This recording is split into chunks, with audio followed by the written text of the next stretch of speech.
Hook. They dragged her out in handcuffs, in front of a waiting room full of people, children, elderly patients, a man still holding a bloody compress against his arm. Two security guards marched Emily Carter through the emergency department of Redwood Regional Medical Center like she was a criminal. Her scrubs were streaked with someone else's blood. Her hands were cuffed behind her back. And Lieutenant Darren Voss stood near the exit doors, arms crossed, watching with the kind of satisfaction that belongs to men who've never once questioned their own authority. Outside, nobody noticed the military helicopter cutting slow circles above the hospital. Nobody noticed it yet. Before you go any further, if this story already has your heart pounding, subscribe to my channel and follow along until the very end. Hit like, drop a comment telling me what city or country you're watching from. I want to see how far this story travels.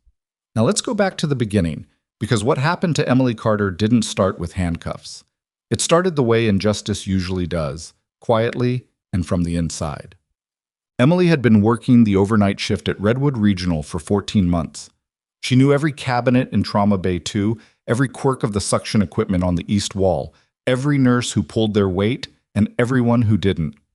She was not the kind of person who announced herself. She clocked in, she worked, she clocked out. She didn't go to the monthly staff socials. She didn't put birthday cards in people's mailboxes or attend the administrator's quarterly Excellence in Service luncheons, where Dr. Morris Halden would stand at a podium and read out names from a laminated sheet while the catering staff arranged little triangles of sandwich near the back. She had learned a long time ago that the people who needed to know what you were capable of would find out eventually. The people who didn't need to know, she let them think whatever they wanted. What most people at Redwood Regional thought was that Emily Carter was competent, slightly cold, occasionally difficult, and a little too comfortable questioning physician orders. The charge nurses tolerated her. The residents appreciated her when things got bad and resented her when things calmed down. Dr. Halden, the hospital's chief administrator, found her useful and slightly irritating in the way that people find anything useful and slightly irritating when they can't fully control it. What nobody at Redwood Regional knew, not Halden, not the charged nurses, not even the senior ER attending who'd once told Emily she had unusually steady hands for someone at your level, was that Emily Carter had spent 6 years attached to a classified Special Operations Medical Unit operating under a call sign that didn't appear in any public military database. She had performed emergency surgical interventions in field conditions that would make most hospital surgeons go pale. She had kept men alive in the back of moving vehicles, in jungle heat, in mountain cold, in 2 instances where she was the only one left standing and had to work on a patient while managing her own shrapnel wound. Her discharge paperwork listed her role as Combat Medic, General Support. Her commendations were sealed.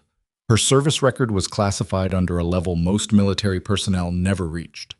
The woman who now spent her nights triaging chest pains and stabilizing overdoses in Ashford, Montana, had once been extracted by helicopter from a location that didn't officially exist, carrying a wounded colonel across her shoulders while the extraction zone burned behind her.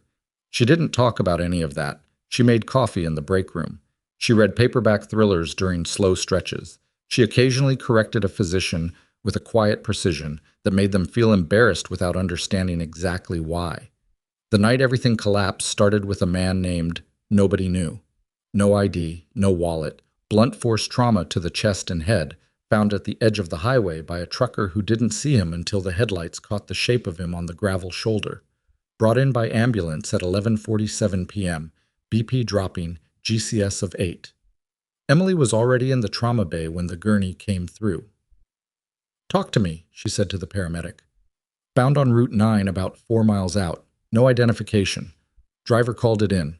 He was conscious briefly in the rig, kept trying to say something, but we couldn't make it out." The man on the gurney was large, broad-shouldered, maybe mid-40s, the kind of physical shape that didn't come from a gym membership. He had a tattoo on his left forearm that Emily clocked in half a second but didn't react to. A series of numbers and a unit insignia she recognized immediately and gave no outward sign of recognizing. "Pressure's 80/50, the paramedic said. "It was 90 when we loaded him." "He's crashing," Emily said. "Bay 2 now." Dr. Frederick Olmsted was the attending on duty.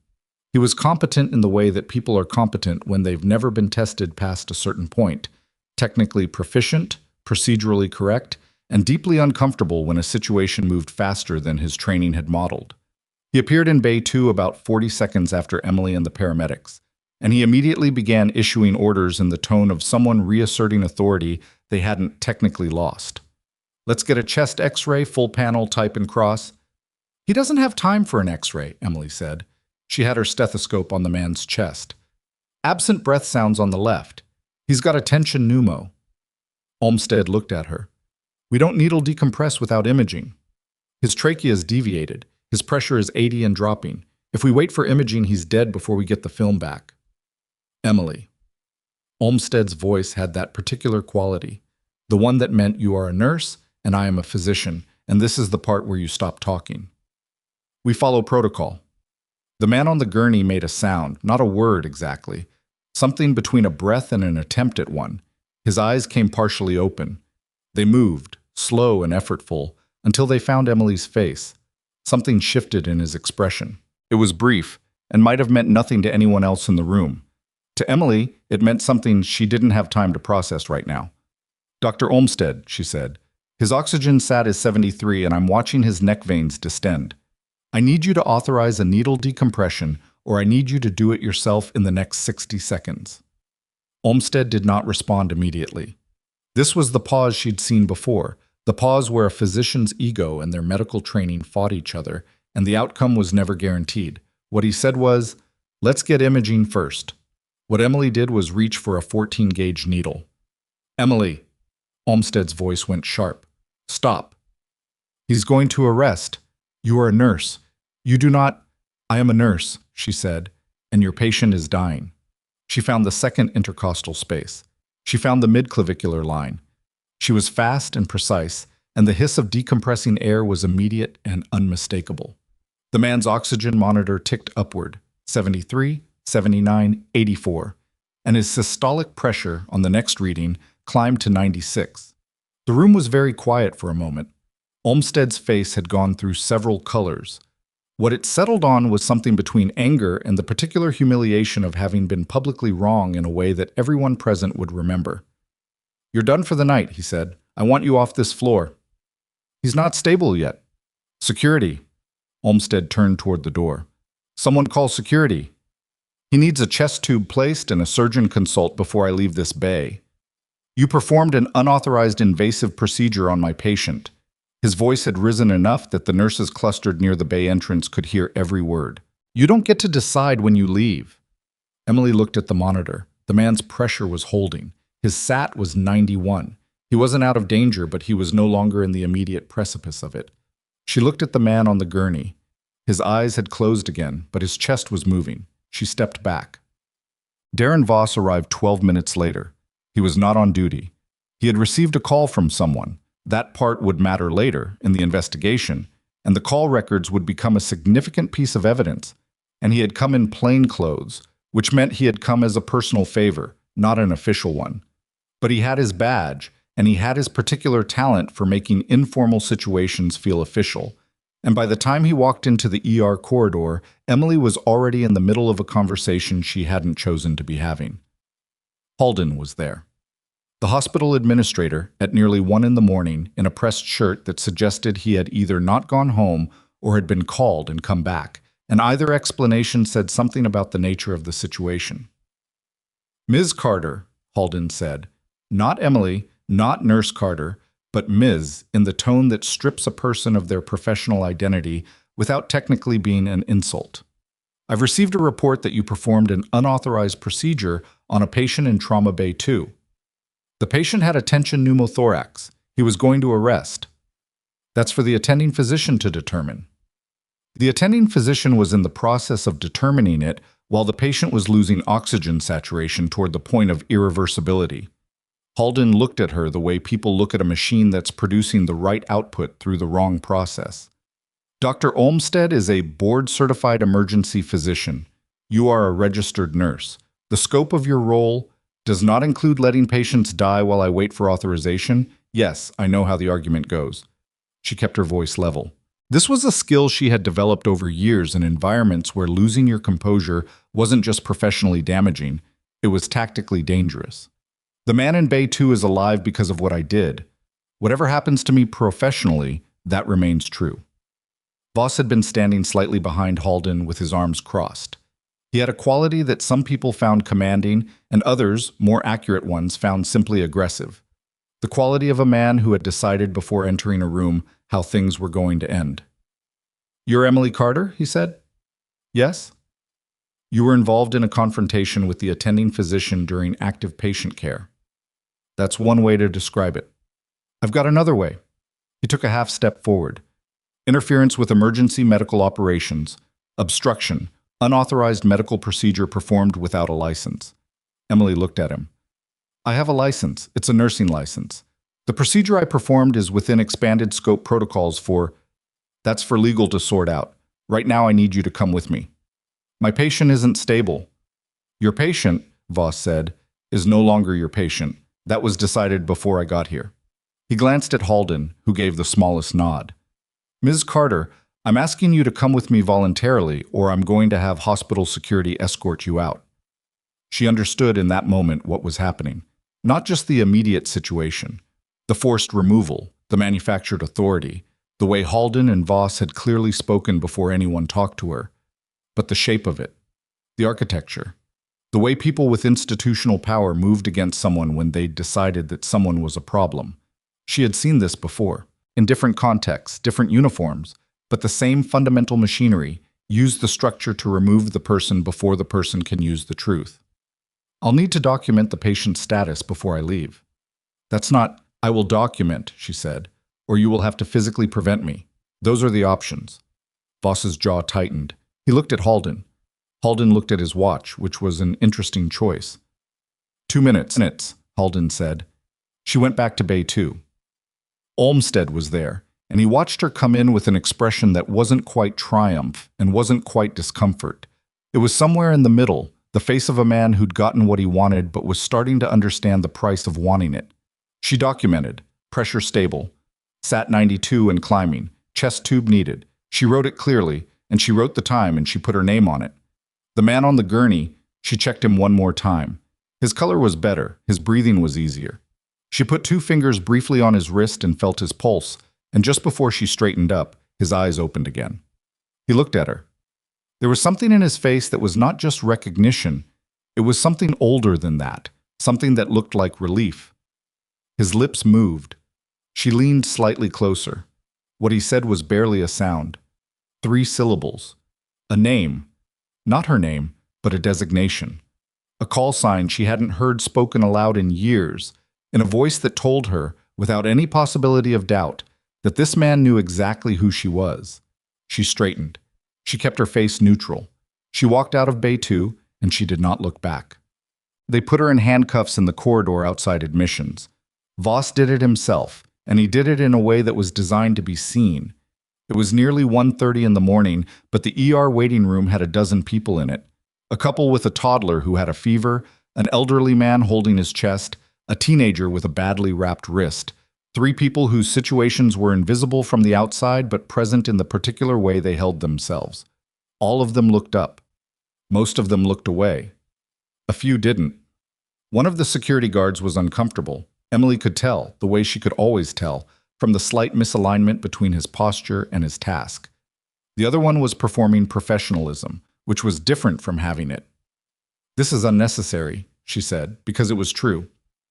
"Policy," Voss said. "Whose policy?" He didn't answer. He directed the guards and they walked her through the waiting room, and she did not bow her head and she did not look at the floor. She was aware of the eyes on her, and she was aware of the blood still on her scrubs from an hour ago.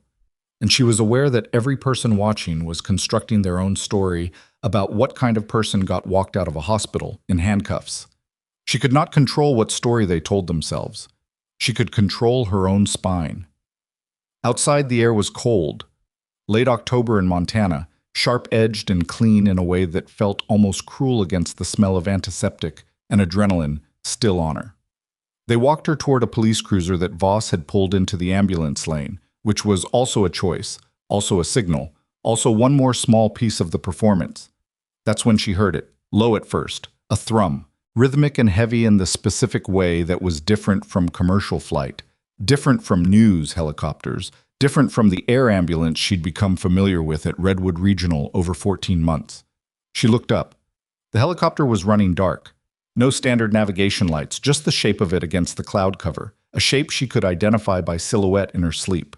Not medical, not news. The rotor pattern was military, the configuration was military, and the flight path, slow, deliberate circles over the hospital, was not the path of something lost or passing through. It was the path of something waiting. Voss hadn't noticed it yet. He was talking on his phone, one hand on the cruiser's door, his back half turned toward her. Halden had not come outside. The security guards were already walking back toward the entrance. Emily stood in the ambulance lane with her hands cuffed behind her back and watched the helicopter make its third pass. And she thought about the man in Bay 2 and the 3 syllables he'd used and the unit insignia on his forearm. And she thought about the kinds of situations that ended with military helicopters appearing at civilian hospitals at 1:30 in the morning. Her heart rate was, she checked it, the way she'd trained herself to, a kind of internal diagnostic. Her heart rate was elevated but controlled, 62 beats per minute in a situation that warranted it.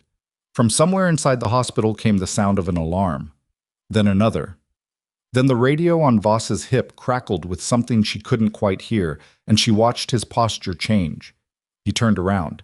His eyes went to her, then past her, then up, and he finally saw the helicopter. His phone was still at his ear, and whatever he'd been saying, he stopped saying it. 2 ambulances turned into the hospital's main drive, but they weren't running normal patterns. They were being followed. Behind them, appearing out of the dark of the main road like something choreographed, were 3 vehicles that were emphatically not ambulances. Dark. Armored. Moving with the specific, purposeful efficiency of people who had been given coordinates and a timeline and a set of orders they intended to follow precisely. Voss's radio crackled again. This time she could hear it. The voice on the other end said a phrase, a code format, letters and numbers. And Voss went very still. Emily recognized the code format. She recognized the classification tier it represented. She recognized what it meant for a civilian law enforcement officer to receive that transmission and what his available responses to it were, which were limited. She said nothing. She watched Darren Voss, who had handcuffed her in front of a waiting room full of sick people and walked her through the ambulance lane like a criminal, stand in the cold Montana air with his hand on his radio and realize that something had gone very, very wrong with his evening. The first armored vehicle stopped 20 feet from where they were standing. The door opened. The door opened, and the man who stepped out was not in uniform. That was the first thing Emily registered. He was wearing civilian clothes, dark cargo pants, a tactical jacket with no insignia. But he moved with the particular economy of someone who had spent a very long time in conditions where unnecessary motion was a liability. I was maybe 50, with the kind of face that had been weathered past its original version, and his eyes went to Emily first, not to Voss, not to the hospital entrance, not to the helicopter overhead. To her. He covered the 20 feet between them in about 8 seconds. And when he stopped in front of her, he looked at the handcuffs and then at Voss with an expression that was almost perfectly neutral in the way that only genuine anger manages to be. "Who authorized this?" he said. Voss's hand was still on his radio. "I'm Lieutenant Darren Voss, Ashford PD. This individual was removed from the hospital for—" "I didn't ask what she did. I asked who authorized the restraints." "I did. Under your jurisdiction," the man said. "Ended about 4 minutes ago." He looked at Emily. "Are you injured?" "No." "Ma'am, I need you to tell me if anyone put their hands on you beyond what I'm already looking at." "No, just the cuffs." He turned to the second person who had exited the vehicle, younger, female, staff sergeants bearing without the insignia, and said 2 words Emily couldn't hear. The woman moved past Voss without acknowledging him and produced a key that had no business being on a civilian keyring. The cuffs came off. Emily brought her hands forward and rubbed her wrists once, not because it hurt, but because it was something to do while she recalibrated. The cold air felt different on her hands now. "I need to know his status," she said. "That's what we're here for," the man said. "I'm Reeves. We'll get to the rest in a minute." He turned back to Voss. "Lieutenant, you're going to want to step back from this situation entirely.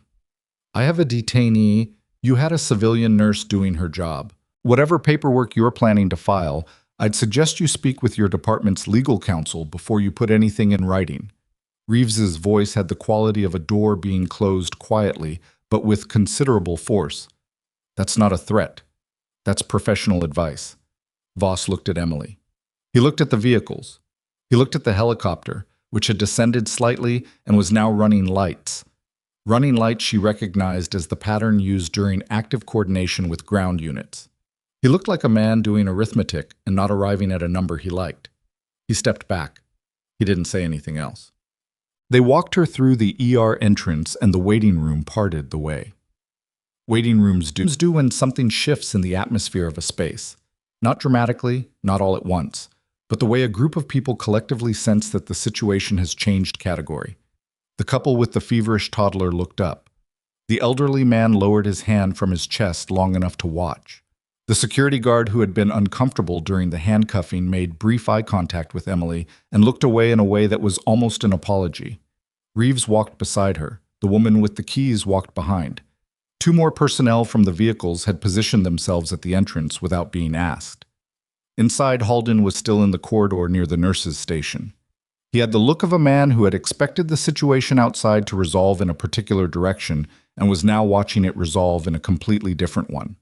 His pressed shirt seemed less intentional now, more like something a person put on when they were trying to project control they didn't have. "What is going on?" he said to no one specific. Then to Reeves, "This is my hospital. I need someone to explain." "Is Trauma Bay 2 still occupied?" Emily asked the charge nurse behind the station, a woman named Priya who had always been competent and fair and who was currently looking at the situation with the focused attention of someone trying to understand the rules of a game they hadn't agreed to play. "Yes," Priya said. "Dr. Olmsted is with him. Cardiothoracic was paged 20 minutes ago. They're still waiting on the surgeon." Emily was already moving. "Ms. Carter," Halden said, "you have been removed from this facility. You do not have—" "Mr. Halden." Reeves's voice cut across his cleanly. "I'd like you to stay where you are for the next few minutes. There are some people behind me who have questions for you, and it would be helpful if you were still here when they arrive." Halden opened his mouth, then closed it, then looked past Reeves toward the hospital entrance, where 2 people in civilian clothes with the unmistakable bearing of federal personnel were coming through the doors with the deliberate, unhurried pace of people who have prepared extensively for wherever they're going. Emily pushed open the door to Bay 2. Olmsted was there. He looked up when she came in, and his expression went through surprise, anger, and something more complicated in about 3 seconds. He was holding a chart. The cardiothoracic resident who had been paged, young, clearly tired, clearly out of his depth with whatever he was looking at, was standing near the ventilator equipment with his arms crossed in the way people stand when they're not sure what to do with their hands. The man on the gurney had deteriorated. Emily could see it immediately. The color was wrong. The monitor showed pressure that had climbed and then dropped again, a pattern she recognized from contexts she didn't name in hospital settings. His breathing, even assisted, was labored in the specific way that meant whatever had been temporarily addressed was reasserting itself. "His pressure dropped again 40 minutes ago," Olmsted said. He said it to the room, not directly to her, which was the closest he was going to get to an acknowledgement that she was there and that her presence mattered. "We've been managing it, but he's not responding to the drip the way he should." "Has anyone done a fast exam?" she said. "Yes." "And?" Olmsted set the chart down. "There's fluid. We weren't sure if—" "How much fluid?" the cardiothoracic resident answered instead. "Enough that we should have gone in an hour ago, but Dr. Olmsted wanted to wait for the on-call surgeon, and the surgeon isn't—" "He's not coming in tonight," Olmsted said. "There was an incident on I-90. He's in surgery at Mercy until morning." Emily looked at the monitor. She looked at the man on the gurney, who was unconscious now, deeply. The kind of unconscious that was either natural or a precursor to something that wasn't. She looked at the ultrasound machine in the corner, and she looked at the surgical tray that had been set up and not touched. And she thought about what the next hour looked like from 2 directions. The direction where someone acted and the direction where they waited. "I need the room at about 60% capacity," she said. "Priya, are you here?" The charge nurse appeared in the doorway. "Yes." "I need the thoracic kit from surgical supply, not the standard tray. The one in the second cabinet, left side. And I need someone to get Dr. Olmsted's verbal authorization in the chart for expanded scope intervention, emergency circumstances, dated to right now. Olmsted said, Emily, Frederick. She used his first name. She had never used it before. His pericardium is filling. You know it, and I know it. You can either authorize me or you can try to reach a surgeon who isn't available, and in about 30 minutes we stop having a choice. The room was quiet except for the monitor. Olmsted looked at the patient. He looked at the chart. He looked at the cardiothoracic resident, who had the decency not to have an opinion either way, and then he looked at Emily in a way that was the most honest thing she'd seen from him in 14 months. Don't kill him, he said, which was not authorization in any formal sense, but was everything else. She was already at the sink. Reeves appeared in the doorway while she was scrubbing in. He didn't come all the way in. He read the room correctly, the way someone trained to read rooms does. And he stood at the threshold with his hands at his sides. How is he said. Pericardial effusion. Probably traumatic, probably developed in transit or in the hour we lost. She didn't look at him while she scrubbed. He needs drainage or his heart stops. That's where we are. Is he going to make it? Ask me in 40 minutes. Reeves was quiet for a moment. His name is Commander Tobias Wren. He runs a unit that you might remember. If you think back about 6 years. She did not respond to that. Not because she didn't have a response, but because the response belonged to a different time and place, and the current time and place required her full attention. He asked for you, Reeves said, in the rig. His second word after he was loaded was your name. His first word? A pause. The call sign. She turned off the tap with her elbow. The resident handed her a towel. Then I'll try not to disappoint him, she said. Reeves stepped back. She went to work. What happened in Bay 2 over the next 38 minutes was not graceful. Nothing in emergency medicine is graceful. The word doesn't belong there. It's a word for performances. And this was not a performance. It was two people in a small room making decisions in sequence, each one contingent on the one before it, in conditions that were not designed for what they were being used for. The cardiothoracic resident, his name was Bauer, she gathered from Priya calling him Dr. Bauer twice, was better than he'd initially appeared. He followed her direction without the delay of pride, which was useful. Olmsted stayed at the perimeter of the room, which was also useful in a different way. The first drainage produced more fluid than she'd anticipated. That was a bad sign, and she recognized it as one. And she adjusted without commenting on it because commenting on it served no purpose at this point. Bauer saw it too.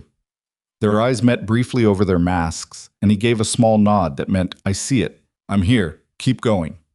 The monitor dipped twice, came back both times. At minute 22, Wren's pressure stabilized and held. Not perfectly. The number was lower than she wanted, and the rhythm had a quality that said, I'm fragile and I know it, but it held. She stood with her hands still positioned and watched the monitor for 90 seconds to be sure. That's better, Bauer said quietly. Don't say that yet. Okay. She spent the next 16 minutes completing, securing, confirming.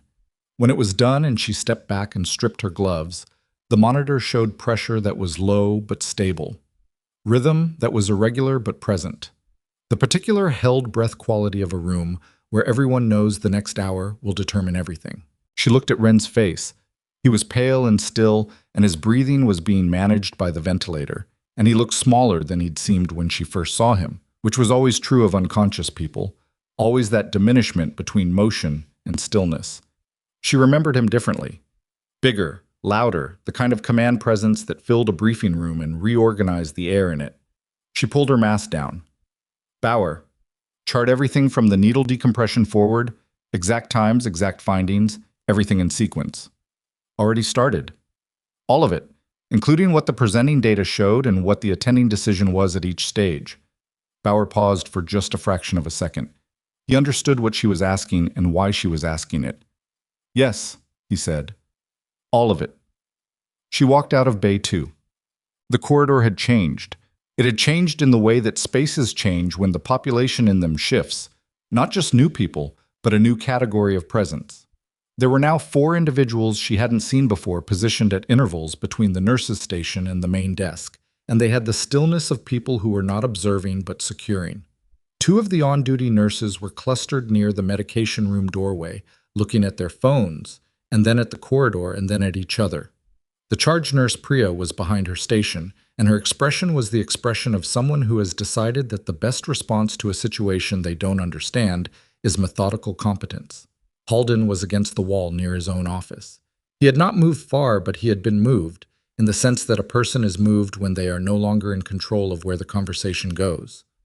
There was a woman talking to him, 40s, dark jacket, the kind of calm that comes from having conducted many difficult conversations in official capacities. And Halden's body language was the body language of someone trying to maintain their normal posture while everything underneath it shifted. Reeves was at the nurse's station. He looked up when Emily came out. "Stable," she said. Something in his face changed. Not dramatically. It was a small change, a loosening around the jaw and eyes that said the thing he'd been bracing for hadn't happened. Pressure? Low side of acceptable. Rhythm's irregular, but it's his, which is better than the alternative. He needs an ICU bed and a cardiothoracic surgeon in the morning, and he needs someone monitoring him through the night who knows what they're looking at. "Can you sit? I'm still technically under detainment." She glanced toward where Voss had last been visible. He was no longer in the corridor. "Or I was. I'm not clear on the current status." "The current status," Reeves said, "is that Lieutenant Voss is in a conference room on the 3rd floor explaining his evening to people from 2 different agencies, and the paperwork he filed against you has been flagged pending review." He paused. "Which is bureaucratic language for, it's not going anywhere." Emily looked at the office where Halden was being talked to. "He made a call tonight, to Voss, before Voss came in. Someone in this building made a call." "We know," Reeves said. "The phone records were pulled about 40 minutes ago." She processed that. "You moved fast." "We were already moving when the commander's rig left the highway. The moment his tracker went offline, we had a protocol in motion. Finding him at a civilian hospital complicated the protocol." He looked at her steadily. "Finding you here complicated it further." "How long have you known I was here?" "In Ashford, 3 months." She held his gaze. "And you didn't—" "Our orders were to leave you alone unless you wanted to be found." Those were his orders. Reeves glanced toward Bay 2. "Wren's. He knew where you were. He left it alone." She didn't have a response to that fit the corridor and the hour and the situation, so she didn't offer one. At 3:40 in the morning, they moved Wren to the ICU. Emily walked with the gurney, not because she'd been asked to, but because she'd told Bauer she'd stay through the transition, and she kept her word in small things and large ones with equal consistency. The ICU charge nurse was a man named Delgado, who had 11 years of critical care and the productive skepticism of someone who had seen equipment fail and protocols fail and had built his practice around neither. He looked at Wren's chart, looked at Emily, and said, "You did the drainage?" "Yes." "With what backup?" "Bauer and myself." Delgado made a sound that wasn't a word but contained an assessment. He didn't ask more questions. He started reading the chart properly, which was its own kind of communication. She stood at the foot of the bed for a moment before she left. The ICU had its particular quality, quieter than the ER, the kind of quiet that wasn't absence of sound, but presence of vigil. And she stood in it and looked at Wren and thought about the last time she'd seen him, which was in a different kind of room entirely, under different kinds of lights. And she'd been carrying things she no longer carried, and he'd been giving orders she no longer received. He'd said her name in an ambulance. She turned and walked out. In the corridor outside the ICU, the woman who had been talking to Halden was waiting for her. "Miss Carter," she said, "I'm Special Agent Dara Novak, OIG Joint Task Force. I know it's late. I have a few questions if you're up for it." "Now?" "Your choice. Tonight or tomorrow morning, and the morning has some complications I'd rather not get into at 4 a.m. Emily leaned against the wall. She was tired, not the sharp edge of an adrenaline crash, but the longer tiredness that accumulated in shifts like this one, when the physical work was compounded by the weight of everything else. "Go ahead. Can you walk me through your interaction with Dr. Olmsted from the point of the patient's arrival?" She walked her through it. She was specific and sequential, which was the only way to give information that was useful rather than merely comprehensive. Novak took notes with a pen on actual paper, which was either personal preference or evidentiary discipline. and she asked clarifying questions that were sharp enough to tell Emily she already had some version of the events and was checking it against this one. Dr. Olmsted documented the interaction in the chart, Emily said. So did Nurse Bauer. The timeline is in 3 independent records. I've seen 2 of them, and there's security footage. Of the corridor? Of the corridor, the bay, and the parking area outside. Novak's voice was neutral, which was professional. The parking area footage is interesting. Emily looked at her. Because of the handcuffing. Because of what Lieutenant Voss's body camera recorded during the handcuffing, yes. And because of the 2 phone calls he received before he arrived at the hospital, which came from this building. Halden. I can't confirm names at this stage, but there were 2 calls. 2 calls, 8 minutes apart, both placed from an internal hospital line. Novak clicked her pen twice, which was either habit or emphasis. Ms. Carter, I want to ask you something directly. In the time you've worked at this hospital, 14 months, have you observed other incidents where administrative authority was used to suppress or remove staff? Emily thought about that. She thought about it carefully because the answer had layers and the layers mattered. Yes, she said. Twice that I can speak to directly. Once involving a resident who documented a medication error and was moved to a different rotation within the week. Once involving a night nurse who raised a concern about patient discharge timing and was written up for unrelated conduct violations 3 days later. Novak wrote without looking up. Do you remember their names? Marcus Teller, the resident, and the nurse's name was Janelle Souza. She resigned in February. Do you know why she resigned? She told me it wasn't worth it. That was the phrase she used. Emily paused. I disagreed with her, but I understood why she reached that conclusion.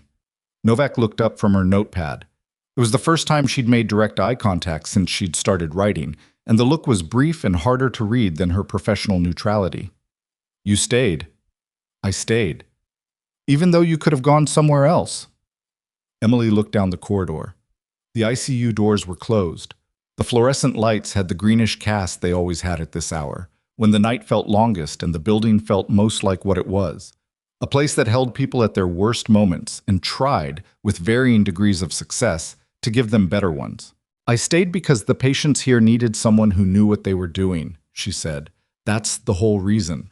Novak nodded once. I'll need a formal statement in the morning. I'll be here. Miss Carter. Novak paused with her notepad still open. The military personnel downstairs, you know them. It was not a question.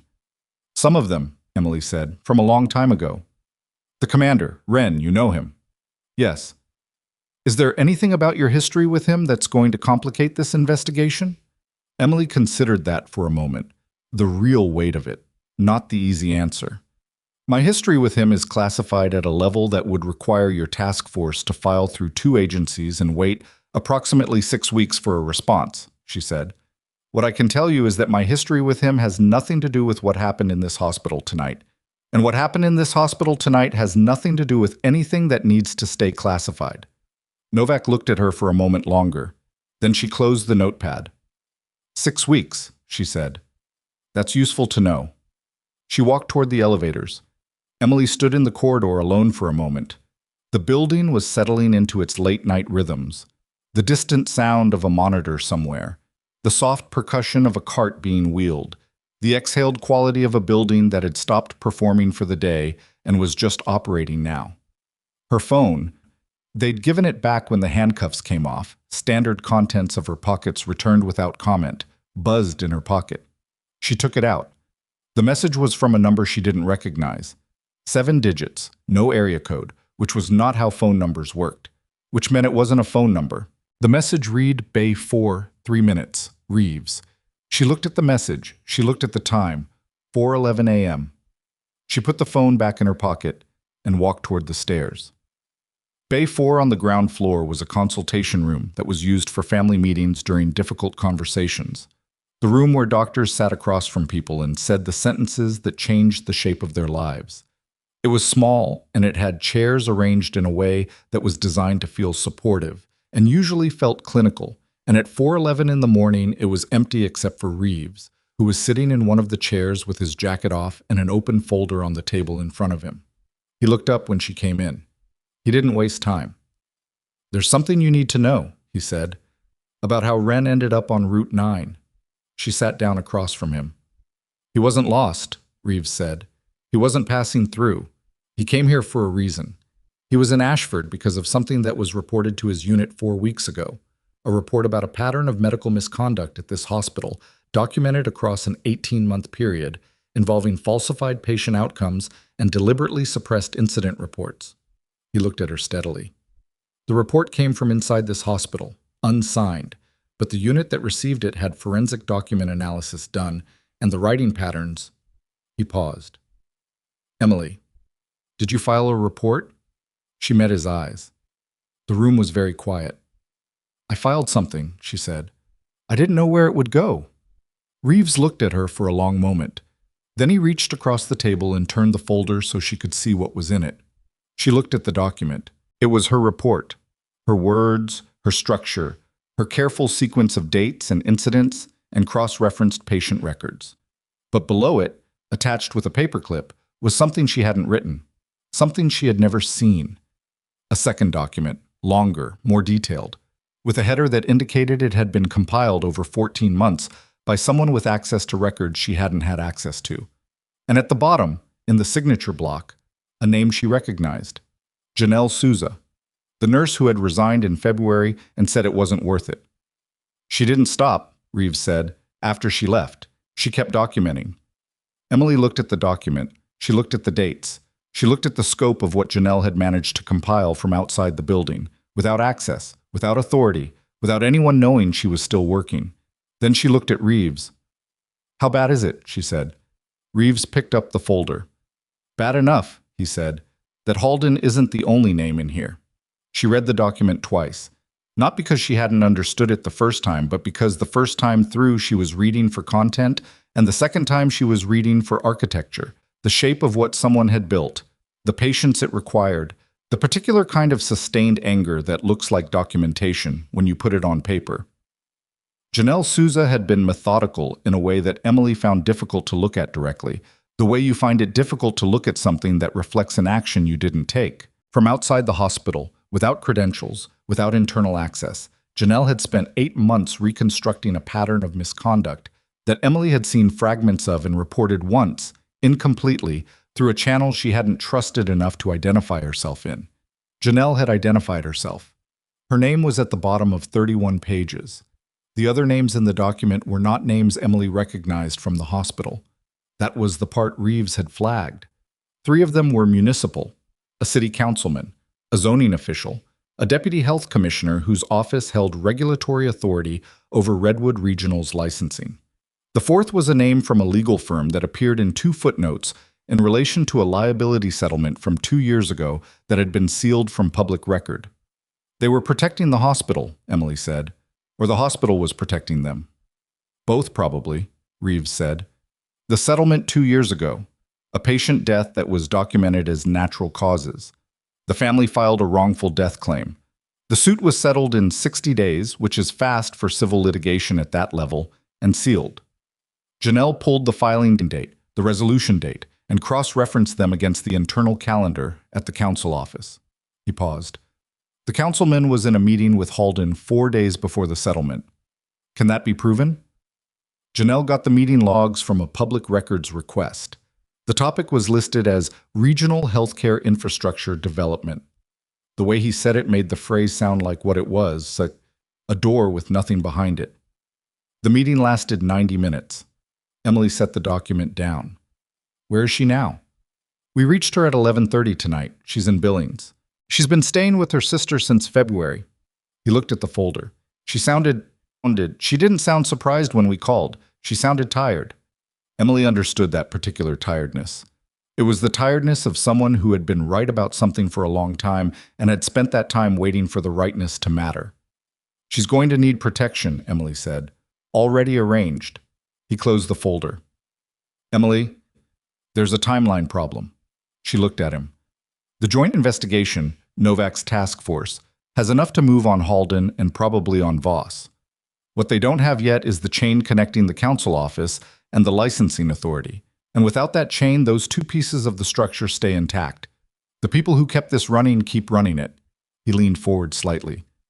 Janelle's document gets them to the edge of that chain, but there's a gap. About a 4-month period, roughly 18 months ago, where there's documentation of outcomes but no documentation of communication. The communications happened. Janelle's confident of it, but she couldn't access the records from outside. Where are the records? Halden's office. Physical files, not digitized. He kept them physical deliberately. He paused again. We know this because one of the nurses on the overnight admin rotation, a woman named Sarah Bright, saw him printing and filing documents the week after the patient death. She mentioned it to a colleague. That colleague mentioned it to Janelle after Janelle left. Emily was quiet for a moment. Halden's office has a keypad entry. The code changes monthly. We're aware. The security desk has override capability, but that's logged. And if you go through the log, it flags in the system within 4 hours. Also aware. She looked at him. You want me to get into his office? I want to tell you that if someone were to access those files through a means that didn't involve a logged override, and if those files were to be made available to Novak's team through a method that could be characterized as discovery rather than search, the timeline on this investigation compresses from months to days. He met her eyes. I'm not asking you to do anything. I'm describing a situation. That's a thin distinction. Yes, he said. It is. She looked at the folder on the table. She looked at the door. She thought about Janelle Souza in Billings, staying with her sister, 31 pages of sustained righteous effort attached to her name, waiting for the phone call that said it had meant something. The code, she said. I need the current code. Reeves reached into his jacket pocket and put a folded piece of paper on the table. She picked it up. She stood. She looked at the paper and then at him. If this goes wrong, then it goes wrong, he said. But I don't think it will. She left the folder on the table and walked out. Oh. The administrative corridor on the second floor was the quietest part of the building at this hour. The clinical areas never fully slept.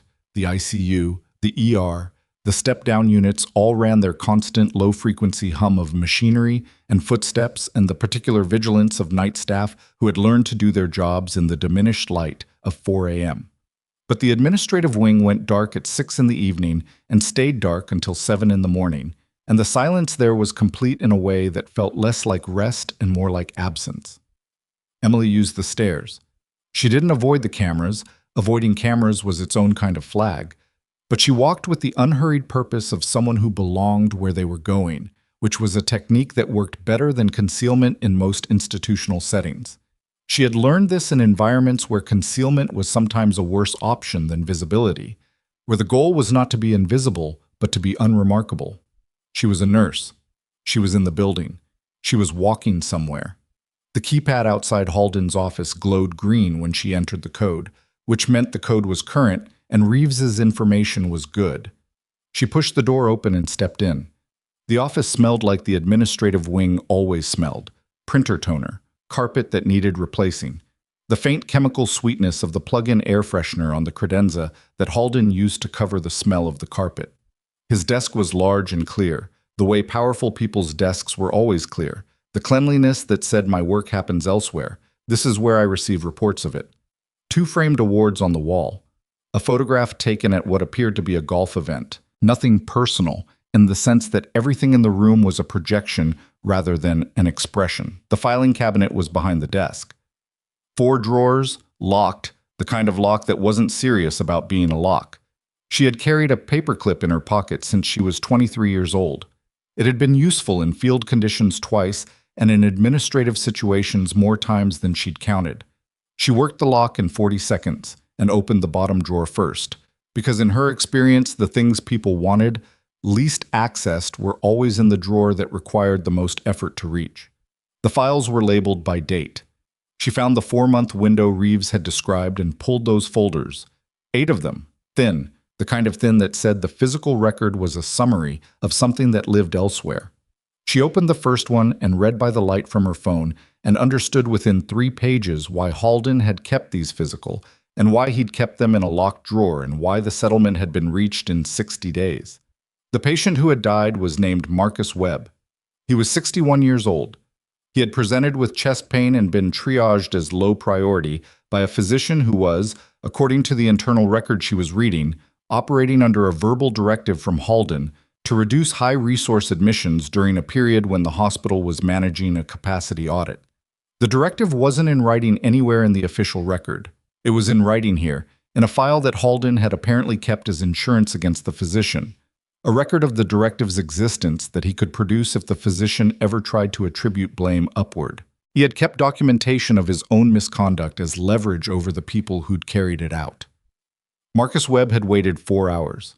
By the time he was reassessed, his troponin was flagging and his window had closed. He died at 3:17 in the morning of a myocardial infarction that was documented as natural causes. Emily sat for a moment with the file in her hands. She photographed every page of every folder and then put them back exactly as she'd found them, in the same order, in the same drawer, and she relocked the cabinet.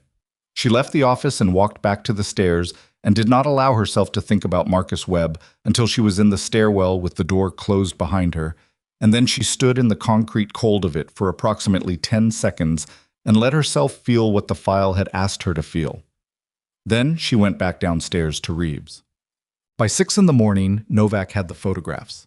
By 6:40, she had made 2 phone calls that Emily was not present for, but whose effects she observed in the changed quality of the federal personnel in the building, the slight tightening of purpose, the way people began moving with more direction.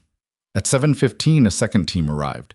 This one included individuals from the state licensing authority, which was relevant because the licensing authority was relevant to the deputy health commissioner whose name appeared in Janelle's document, and the presence of licensing investigators in a hospital created a category of urgency that was different from criminal investigation, more immediate, more structural, the kind of presence that made institutions stop functioning normally and start functioning defensively.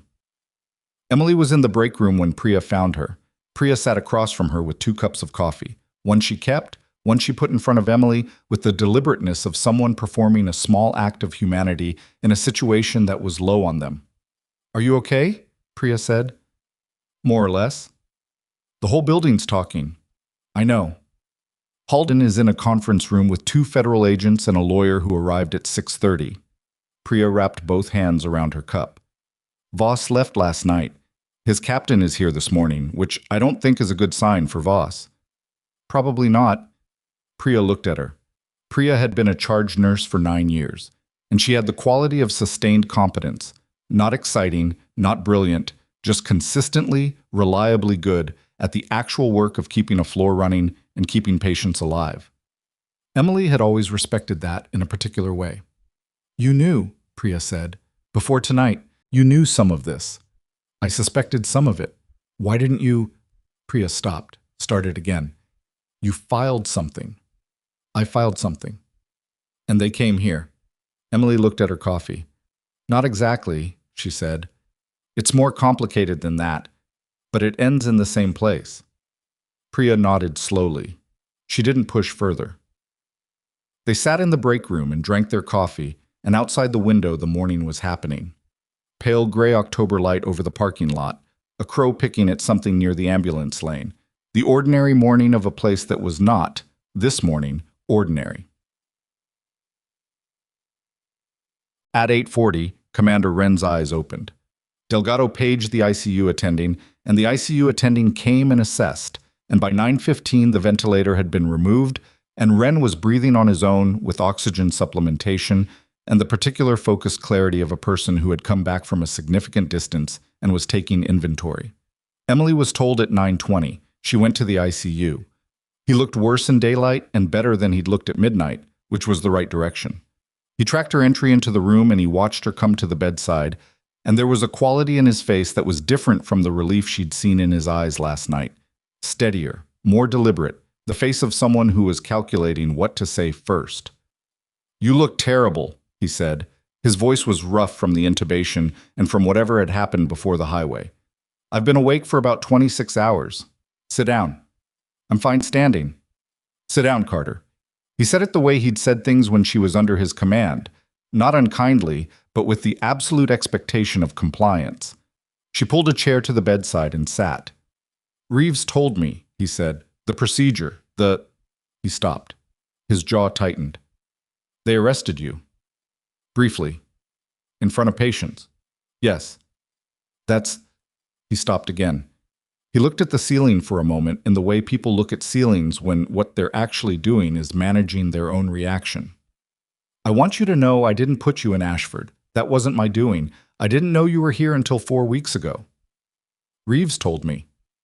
And when I found out, I left it alone. Because it wasn't my place to... Tobias. She used his name. She had used it before, in different circumstances. And it had the same effect now as then. A slight recalibration, a shift from commander to person. I know, it's okay. It's not okay. His voice had more edge than his current physical state really supported. You came here to be anonymous. You were doing a job. And this hospital used you as a way to find out what I was, she said. Or Halden did. I'm still working out the sequence of that. He looked at her sharply. What do you mean? Voss arrived 8 minutes after I performed the decompression. Halden was already in the building. Someone called Voss before I'd been out of that bay long enough for word to travel normally. She paused. I think they wanted me out of here before you arrived and before anyone could connect the two of us. I think Halden knew what your arrival meant and wanted the variable removed. Wren's expression had gone very still. He knew who I was.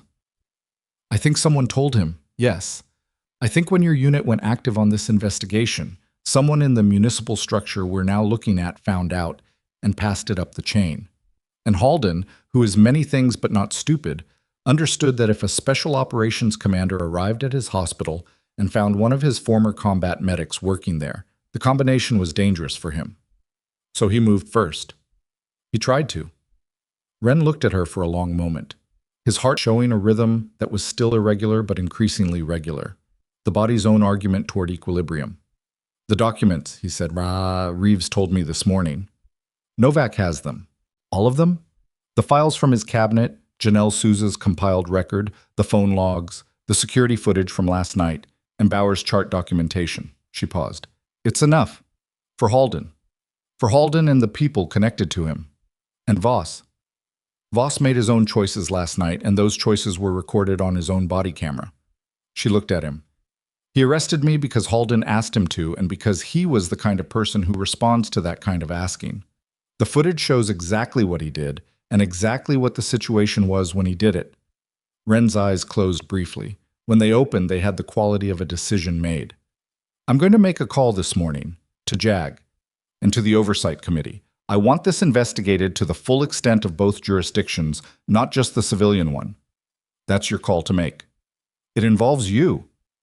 I know. Emily. His voice had shifted again. Not commander, not colleague, something older. Your file, your record. Some of it is going to surface through this, not all of it, but some. She had thought about this. She had thought about it in the stairwell at 4:30 this morning, and she had thought about it in the break room with Priya, and she had thought about it in all the quiet gaps where thinking happens, whether you want it to or not. If it surfaces in the course of a legitimate investigation into what happened here, she said, then it surfaces for the right reason. I can live with that. You're sure? I'm sure. He looked at her. You should have been a doctor. I'm a nurse. She stood. I'm good at it. She left the ICU before he could respond to that. At 10 in the morning, the situation broke into its second phase. It broke the way escalations break, not as a single event, but as a series of events that happened too close together to process sequentially, so that you were still understanding the first thing when the second thing arrived and still integrating the second when the third followed. The first thing, Novak's team executed a search warrant on the municipal offices of Deputy Health Commissioner Roland Price. They did it at 10:02, and the timing was deliberate because Price's assistant later reported that Price had arrived at his office at 9:50 and had been at his desk for 11 minutes when the investigators came through the door. He had been shredding documents for approximately 8 of those 11 minutes, which was documented by the shredding machine's autolog and by the visible presence of shredded material in the receptacle. The second thing, Dr. Olmsted, who had gone home at 7 a.m. after a 14-hour shift and 3 hours of sitting in a waiting area being questioned by Novak's colleague, returned to the hospital at 10:15. He came to the ICU. He asked for Emily, and when she was located and came to the hallway outside the ICU where he was waiting, he looked at her with the expression of a man who had spent the last 6 hours doing the kind of accounting that couldn't be done in front of other people. I need to tell you something, he said. She waited. About the directive, the one on high-resource admissions. He wasn't looking at her directly. He was looking at a point near her left shoulder that had the advantage of being not her face. I received it 18 months ago, in writing, which I was later told to delete, and I deleted it, but I documented it, in my own records, at home. Okay, she said. I documented it because He stopped. I wasn't sure what I was going to do with it. I kept it because it felt like something I should keep. And then I didn't do anything with it, and people died, and I told myself it was complex, and that the situation was above my level, and that someone else would... He stopped again. He pressed his hand briefly against the side of his face. I have the documentation. I want to give it to whoever needs it. Emily looked at him. She thought about all the things she could say. About Marcus Webb. About the 4 hours. About the phone calls that Halden had apparently made to ensure the right people were insulated from the right outcomes. She thought about Janelle Souza in Billings and 31 pages and the particular exhaustion of being right for too long. Agent Novak is on the second floor, she said. You should go now, before it gets more complicated to go. He nodded. He started to turn away. Then, the thing you did last night. The decompression. He couldn't finish the sentence. She watched him try and fail and try again and decide not to. You were right, he said finally. I was wrong, that's all. It wasn't all. It was nowhere near all. But it was something, and she took it as something, because she had learned that people rarely offered more than they had, and you didn't turn away the thing they could actually give. Go find Novak, she said. He went. The third thing happened at 11:20, and it was the one that changed the shape of everything that came before it. Reeves came to find her. She was at the nurse's station reviewing patient handoff notes, because the patients were still there, still sick, still needing the ordinary work of being cared for, and the world's machinery for justice was grinding forward without requiring her constant presence. And he came to the station, and he had a look she didn't recognize immediately, which was unusual because she had become good at reading his expressions over the past several hours. Come with me, he said. What happened? Just come. They went to the consultation room where they'd been at 4:30. The folder was still on the table. Reeves closed the door and stood with his back against it, which was the body language of someone who was still deciding how to begin. Halden's lawyer filed something at 9 this morning, he said. A motion to compel sealed discovery. It's a legal maneuver. They're trying to get ahead of the investigation by forcing disclosure of the classified portions of your service record before the investigation can use them as background. Emily went still.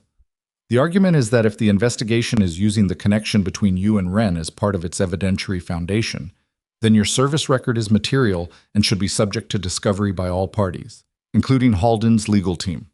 She understood what he was saying. She understood the architecture of it. Not a defense, but a mechanism. If Halden's lawyer could force the classified file into a civilian court proceeding, two things happened. One, the content of that file became subject to a disclosure process that would take weeks or months, effectively stalling the investigation. Two, whatever was in that file about Emily's service would move from sealed to contested, and contested meant public, or close enough to public that the distinction barely mattered. That's the play, she said. It's a good play, Reeves said, with the honest assessment of someone who respected a competent move even when it was being made against them. A federal judge has to rule on it within 48 hours under the motion's filing terms. If the judge grants it, the investigation timeline compresses, not in our favor, and the classification review process becomes a delay mechanism. And if the judge denies it, then we continue. But the motion creates a 48-hour window where everything is paused and Halden's team knows exactly how to use 48 hours. He looked at her. There's one counter. She waited. If the subject of the sealed record waives the classification voluntarily and submits a controlled disclosure to the court directly, it removes the leverage. The motion becomes moot. Halden's team can't compel what's already been offered. He paused. But a controlled disclosure still means disclosure. Not everything. You'd have input on scope, but some of it, the parts that are material. She sat down. Not from weakness. She sat down because she wanted to think clearly, and she thought better when she was still.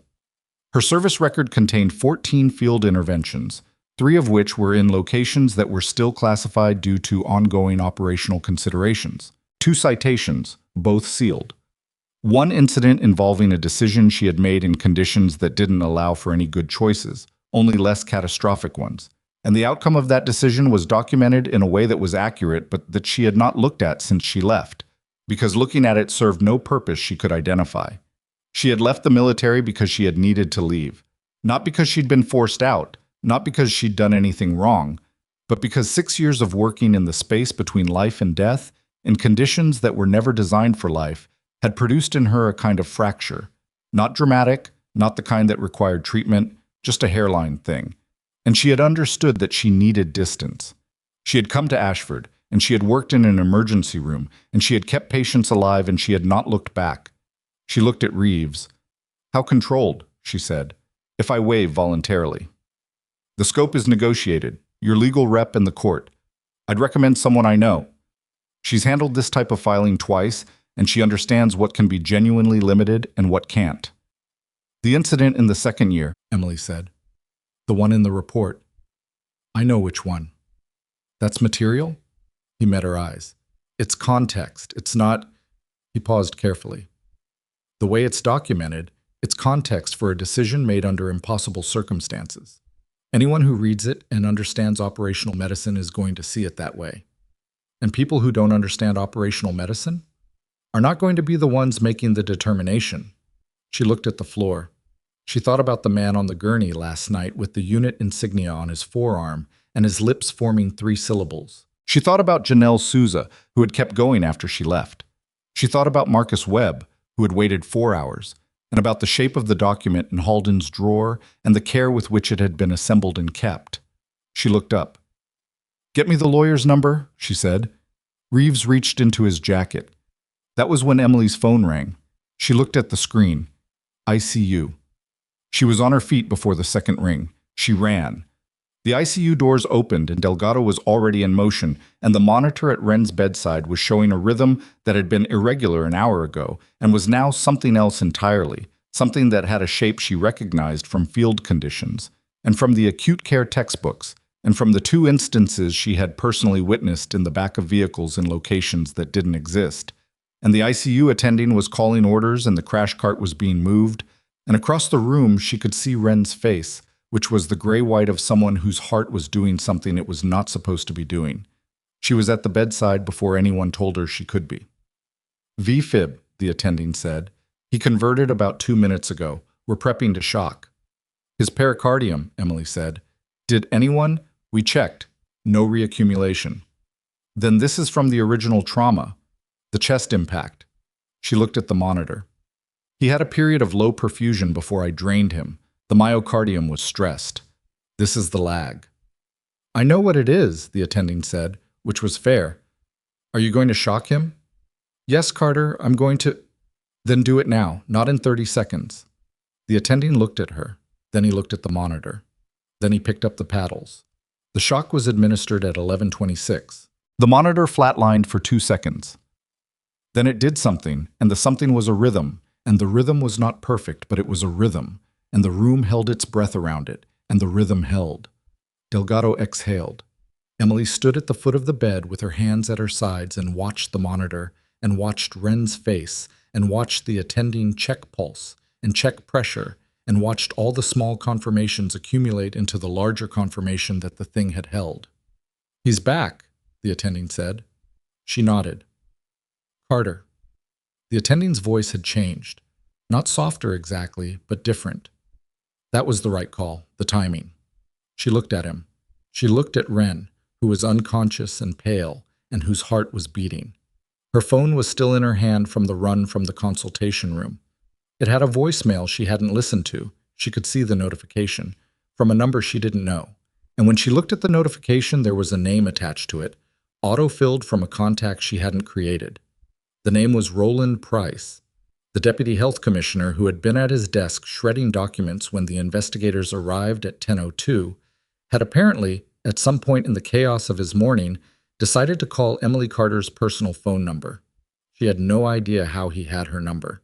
She stepped out of the ICU into the corridor and stood against the wall and played the voicemail. His voice was not what she expected. She had expected anger or threat or the defensive articulation of a man who was trying to manage a situation. What she heard was something quieter than that. Something that had the quality of a person who has reached the far edge of a decision and is no longer certain what the ground looks like on the other side. He said, "Ms. Carter, I'm told you're the one who started this. I want you to know, I want to say—" There was a pause, background sound she couldn't identify. "There's a file, not in Halden's office, not in mine. There's a third file, at a property on Clearwater Road. I need someone to know where it is before—" The voicemail ended. Not at a natural stopping point, not at the end of a sentence, in the middle of one. She played it twice. The second time she listened for the background sound she couldn't identify on the first pass. It resolved on the second listen into something mechanical, a car engine, or something close to it, idling with the slightly rough rhythm of a vehicle that was older or colder than ideal. He'd been in a vehicle when he called, or near one. The voicemail had come in at 10:58, 12 minutes before she'd run to the ICU, 22 minutes before she'd played it. She called Reeves. He answered on the first ring. "I know," he said. Novak got a flag on Price's cell. He made 3 calls between 10:40 and 11. Yours was the last one. The first 2 were to numbers we're already looking at. Did anyone reach him? A pause. He's not at his office. He wasn't there when the team arrived. They got his assistant, who said he came in and then left before they could execute. We have a vehicle description. Clearwater Road, Emily said. He mentioned a property on Clearwater Road, a third file. She heard Reeves exhale some, not relief, something more careful than that. How specific? That's everything he said before the voicemail cut off. In the middle of a sentence, another pause longer. I'm going to need you to forward that voicemail to Novak right now. Already did. She hadn't, but she pulled the phone from her ear and did it while she was talking, and when she put it back, she said, "Done." Clearwater Road is about 11 miles north of the hospital. There are 4 residential properties and 1 commercial parcel registered on that road. I'll have addresses in 2 minutes. Where are you? Outside of the ICU. Stay there. I'll come to you.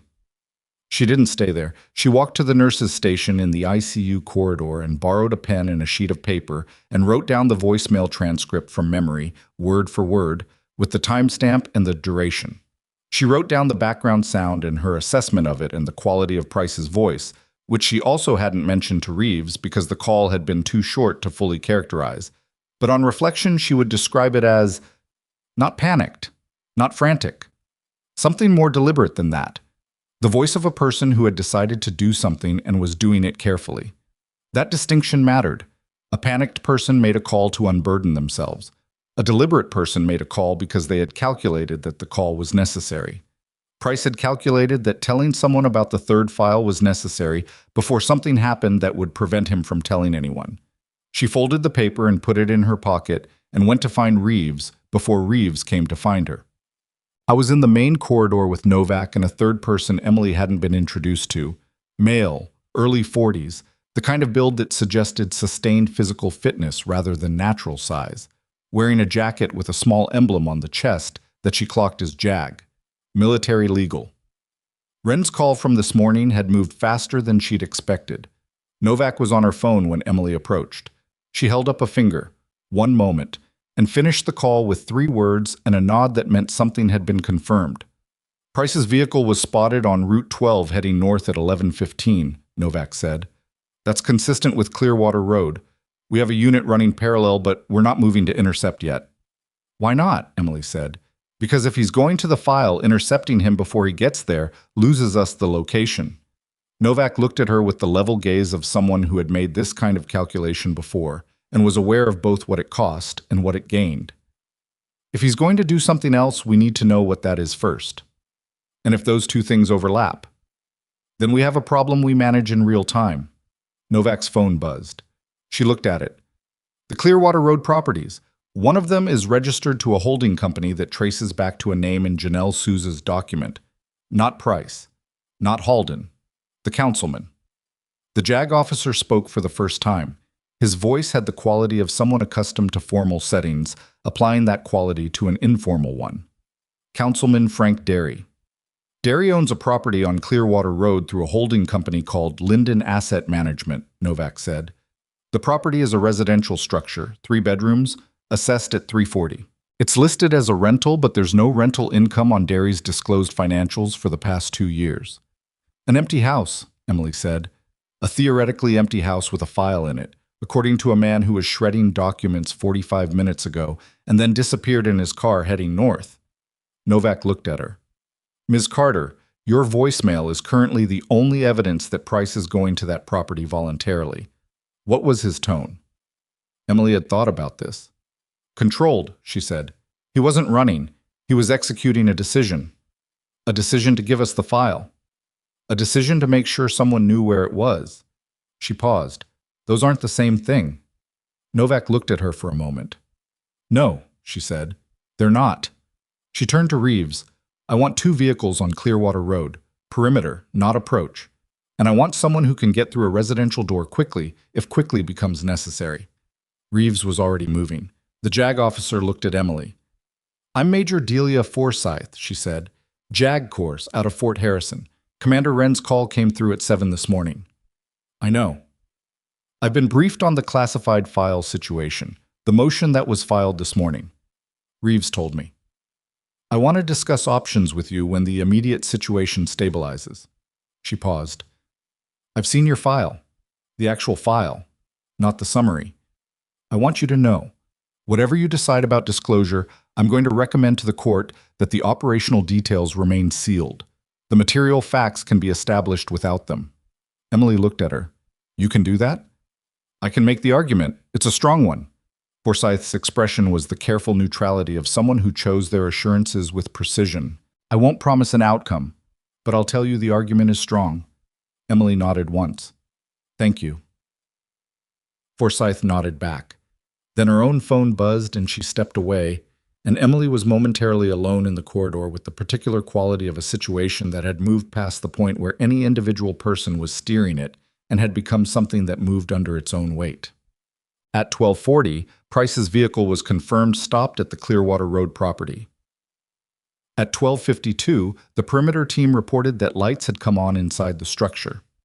At 1:07, Roland Price walked out the front door of the house on Clearwater Road carrying a cardboard banker's box and a laptop bag and stood on the front step in the October cold without a coat, which was either because he'd forgotten it or because he'd stopped caring about the cold. And he looked at the 2 vehicles parked at the end of the drive, and he set the box and the bag down on the step, and he sat down next to them. Novak got the report by phone while standing in the hospital's main lobby. Emily watched her face process it. Not surprised, but something close to the exhale that follows when a calculation resolves the way you'd assessed it would. He's waiting, Novak said. Yes, Emily said. Novak was already reaching for her jacket. Emily didn't go to Clearwater Road. She wasn't asked to, and she had no standing to be there. And the truth was that her presence wasn't required for what happened next, because what happened next was procedural. The transfer of a box and a bag, the reading of rights, the particular formal machinery of a person choosing to stop before they were stopped. She had done what she could do, which was tell Reeves about the voicemail in time for it to matter, and now other people were doing what they could do. She went back to work. This was not a performance of normalcy. The floor still had patience. The night shift handoff from this morning had been incomplete because of everything that had interrupted it, and there were 3 patients whose status needed to be walked through properly, and one whose medication reconciliation had been sitting in a queue since 6 a.m. She found Priya, and they worked through it together, not talking about any of the rest of it, just working, the way the floor had always worked, the way floors worked regardless of what was happening in the administrative wing, or on Clearwater Road, or in the federal district court, where Halden's lawyer's motion was sitting in a queue. At 2:15, a woman in her 70s came in through the ER with chest discomfort and shortness of breath and anxiety that she kept apologizing for, as elderly people sometimes did, as if their emergency was an inconvenience they owed someone an apology for. Emily triaged her and sat with her for 4 minutes while the attending was called, not because 4 minutes was medically necessary, but because the woman's name was Dorothy, and Dorothy was frightened, and frightened people did better when someone was present and not busy. Am I going to be okay? Dorothy asked.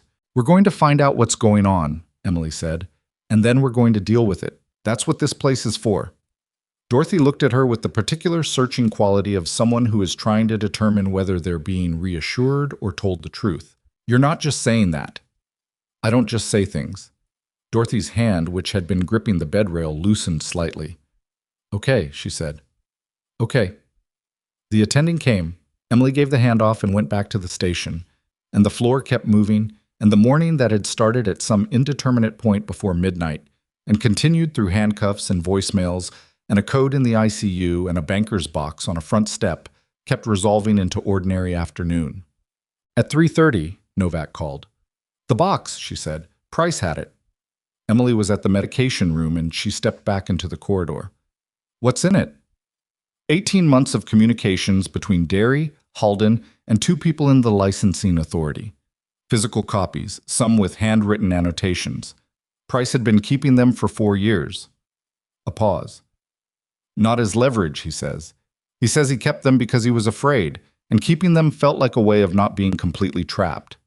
Did he say what he was afraid of? He said Derry had a way of making problems permanent. Novak's voice was as neutral as it always was, but there was something underneath it. Not quite contempt, not quite pity, but the particular flat effect that comes from processing the ways people choose complicity. He also said that 2 years ago, when Marcus Webb died, he tried to raise it internally, and Derry told him it was managed and to stop asking questions. Emily put her back against the corridor wall. He knew about Webb. He knew it wasn't natural causes, yes. He was the one who signed off on the regulatory disposition that allowed the natural causes classification to stand. The hallway was quiet around her. 2 nurses passed at the far end, not looking her way. A cart was being wheeled somewhere out of sight. Is he cooperating fully? She said. Fully and without condition. His lawyer arrived at 2 and spent about 40 minutes with him, and then came out and said his client would be providing complete cooperation in exchange for the standard considerations. Another pause. The box has enough to close the gap in Janelle Souza's document, the 4-month period you and Reeves identified last night. It's all there. Emily closed her eyes for a moment. Not from relief exactly. Relief was premature, and she'd learned not to feel it early. But something in the region of the long-held breath finding its release. What about Derry? A warrant was signed at 2:45. His office is being executed as we speak. His personal attorney is already on site, which means someone told him early, which is information we're also looking into. Novak paused again. Ms. Carter, the motion that Halden's lawyer filed this morning, the one to compel your classified file. Yes. The judge issued a preliminary response at 2. He's not granting it. With the evidence now in hand, the judge found that the motion's foundational premise, that your service record is material to the investigation's evidentiary basis, doesn't hold because the investigation is now sufficiently self-supported without that connection. A beat. Major Forsyth filed a 16-page brief in 4 hours. I don't know when she slept. Emily thought about Forsyth and her careful neutrality and her promise of a strong argument rather than a guaranteed outcome. Tell her thank you. You can tell her yourself. She's still in the building. What? Halden's arrest happened at 4:17 in the afternoon. Emily was not there for it. She heard her about it the way most of the hospital heard about it. Not through official channels, but through the particular speed of institutional rumor, the way news moves through a building of 500 people who all know each other and most of whom had spent the day watching federal agents walk through their corridors and wondering when the center was going to stop holding. She heard it first from a nurse named Greg, who had heard it from someone in medical records, who had apparently been walking past the administrative corridor when Halden was escorted out. He was not in handcuffs, a detail that several people would later note, comparing it unfavorably to the manner in which Emily had been removed 16 hours earlier. He was accompanied by 2 federal agents, one of whom was carrying the kind of soft-sided document bag that gets used when the materials being transported are too extensive for a standard folder. Halden had, reportedly, said nothing.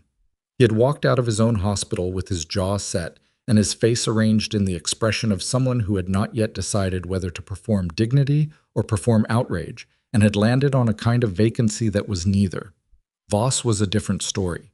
Voss had been in the 3rd-floor conference room until 1:30, at which point his union representative arrived, and for 90 minutes the dynamics of the room apparently shifted in ways that the investigators present found unproductive. At 3 o'clock, his department captain arrived, and whatever conversation happened between Voss and his captain lasted 11 minutes before the captain came out of the room and spoke briefly to Novak's colleague. At 3:15, Voss was taken into formal custody. His body camera footage, which had been reviewed by 3 people in Novak's task force and then shared with the department's internal affairs division, showed a sequence of events that was difficult to characterize as anything other than what it was. A senior officer arriving at a civilian hospital at the request of an administrator, performing a detention that had no legitimate procedural basis, restraining a nurse who had just performed an emergency intervention that kept a patient alive, and doing all of it in front of the people that a hospital waiting room contained, which was people who were already frightened and already vulnerable. The captain had watched the footage twice before he came out of the room. Someone who was there later described his expression as the expression of a man who was adding something up and not finding any version of the arithmetic that worked in his department's favor. At 4:40, the Ashford Police Department issued a brief statement acknowledging that an internal affairs investigation had been opened regarding the conduct of Lieutenant Darren Voss. The statement did not name Emily. It did not describe what Voss had done or why, or the sequence of events that preceded it. It used the phrase, "conduct inconsistent with departmental standards," 3 times and offered no further detail. Emily read it on her phone in this break room and thought about the difference between what that statement said and what had actually happened, and then she put her phone in her pocket and went back to the floor. At 5:50, she went to the ICU. Ren was awake, more awake than he'd been this morning, the particular returned quality of someone who had crossed back from a significant distance and was now on the near side of it, taking stock. His color was better. His monitor showed a rhythm that Delgado had upgraded in his assessment from unstable but held to guarded but improving, which in ICU language was a meaningful shift. He looked at her when she came in. He waited until she'd pulled the chair to the bedside. "Price," he said. He'd been briefed, she gathered. "Yes." "And Derry. Warrant executed this afternoon." He was quiet for a moment. His hand was resting on the bed rail, and she noticed that he was wearing the unit insignia on a chain around his neck. She hadn't noticed it before because it had been under his gown, but the chain was visible now, the small stamped metal of a designation that meant something in a register that had nothing to do with rank. "The motion," he said. "Forsyth told me. It was denied." "She's good." He paused. "Emily, I want you to know, I never intended for your cover here to Tobias."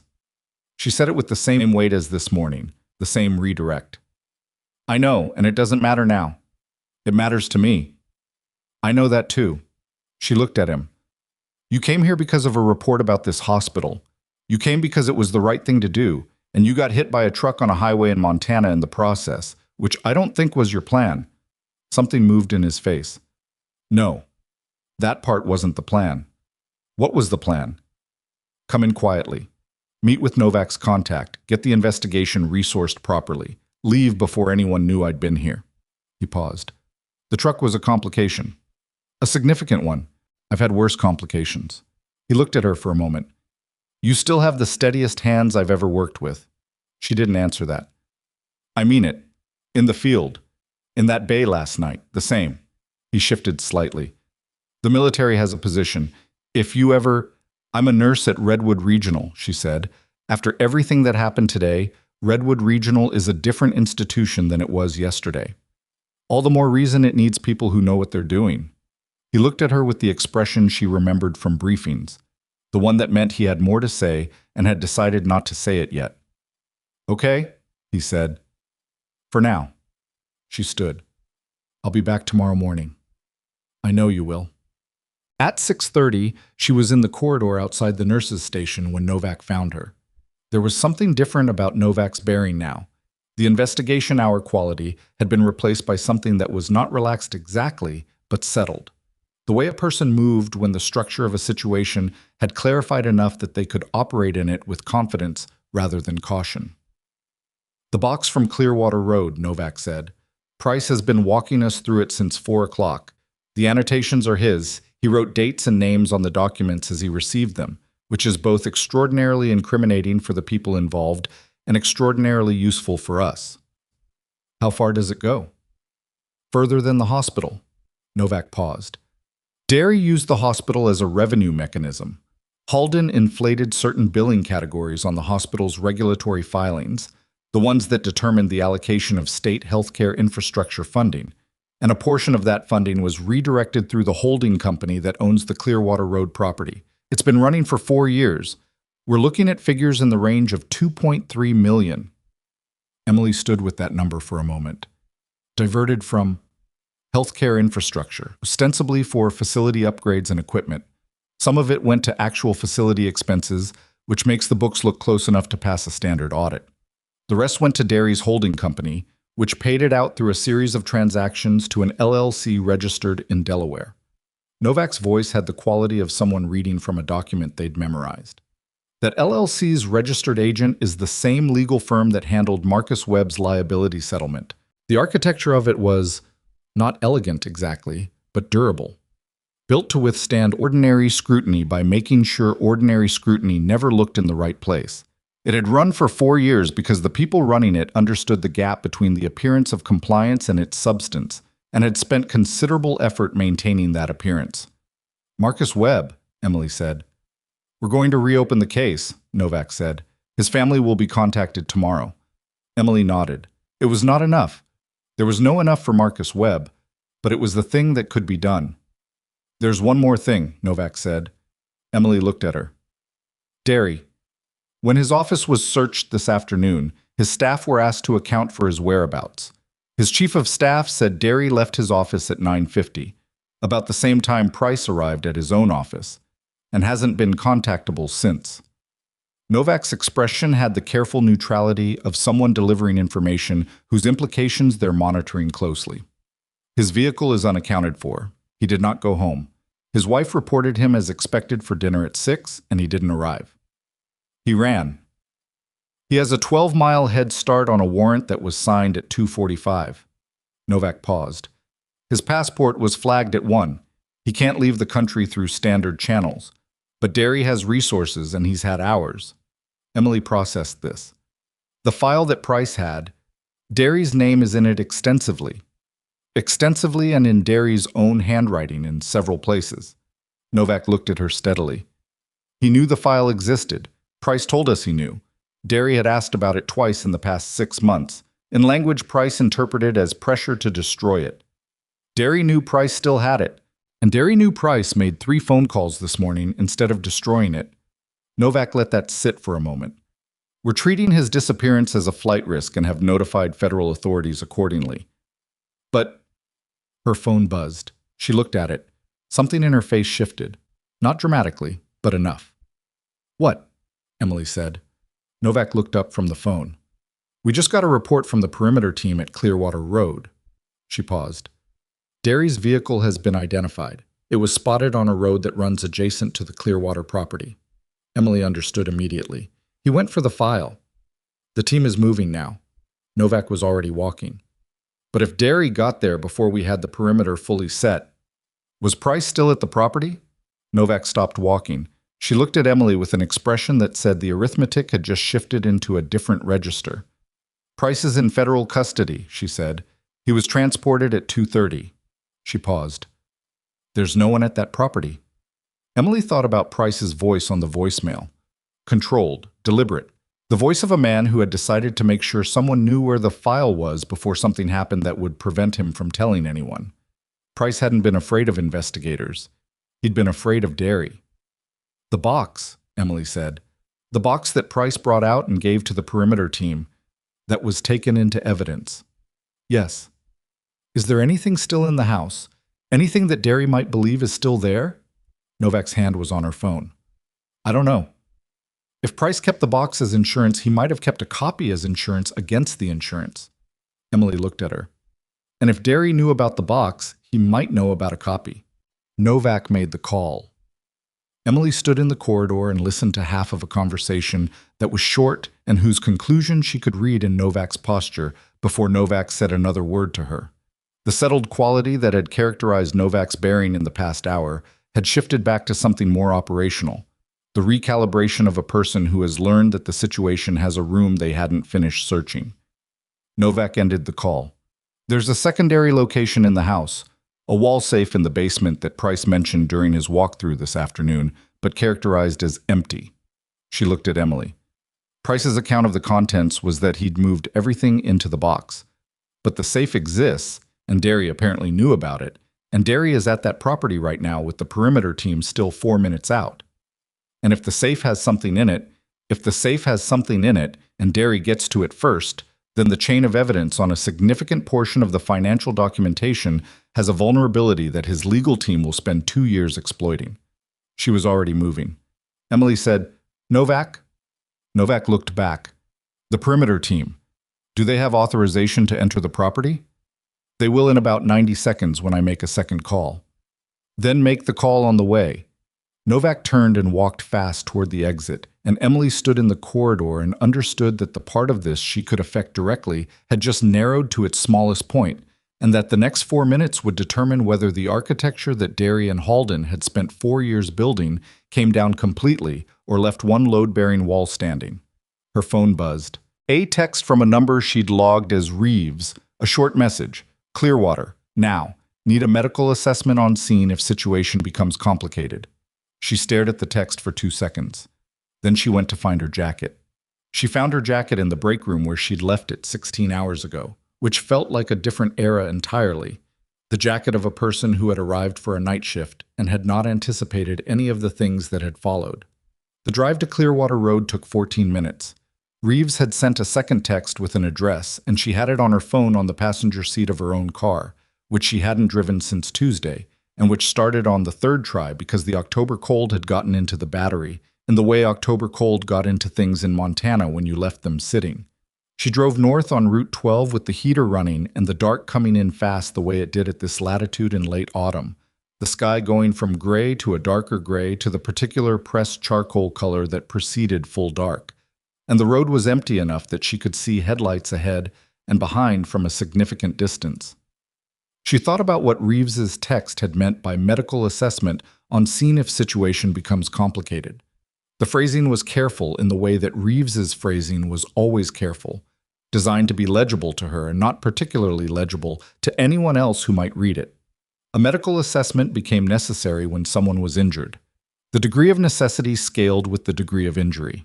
In the context of a federal perimeter team approaching a property where a potentially desperate man was attempting to destroy evidence, the range of situations that produced the need for a medical assessment was not a comfortable one to contemplate.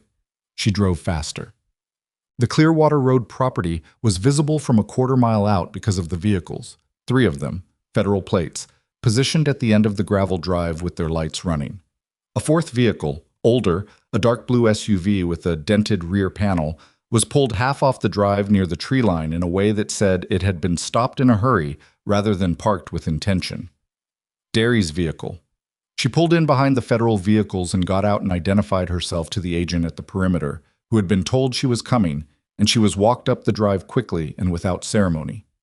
The house was lit from inside, every light on the ground floor, the particular brightness of a space that had been hastily illuminated rather than carefully prepared. The front door was open. Through it she could hear voices, not raised but carrying the taut quality of a situation still being managed. Reeves met her at the door. "He's inside," he said. "He didn't run when the team arrived. He was in the basement." "The safe?" "Open when they found him. Empty. He'd already emptied it." Reeves's voice was level in the way that contained urgency rather than absent it. "He had a bag. They secured it before he could do anything with the contents." She registered this. "Then the documents are intact." "The documents are intact." He looked at her. "He's asking for a doctor. He says his chest hurts." She looked at him. "Is it real or is it management?" "I don't know. That's why I texted you." She went inside. The basement stairs were narrow and the ceiling was low, and Frank Derry was sitting on the floor with his back against the concrete wall, and 2 federal agents positioned between him and the only exit, which was the stairs she'd just come down. He was 63 years old, broad across the chest, with the physical remnants of a man who had once been large and had since become the softened version of that largeness. His jacket was off. His shirt was pulled partially out of his trousers. His color was poor. She crouched in front of him at a distance that was close enough to assess and not close enough to be easily grabbed, which was a calibration she made without thinking about it. "I'm a nurse," she said. "Where's the pain?" He looked at her. He had the eyes of a man running several calculations simultaneously: the legal, the physical, the situational, and the calculation that came out on top was apparently the physical one, because he pressed his right hand against his sternum and said, "Here. Started about 20 minutes ago. Pressure, not sharp." "Radiating anywhere? Arm, jaw, back?" "Left arm, some."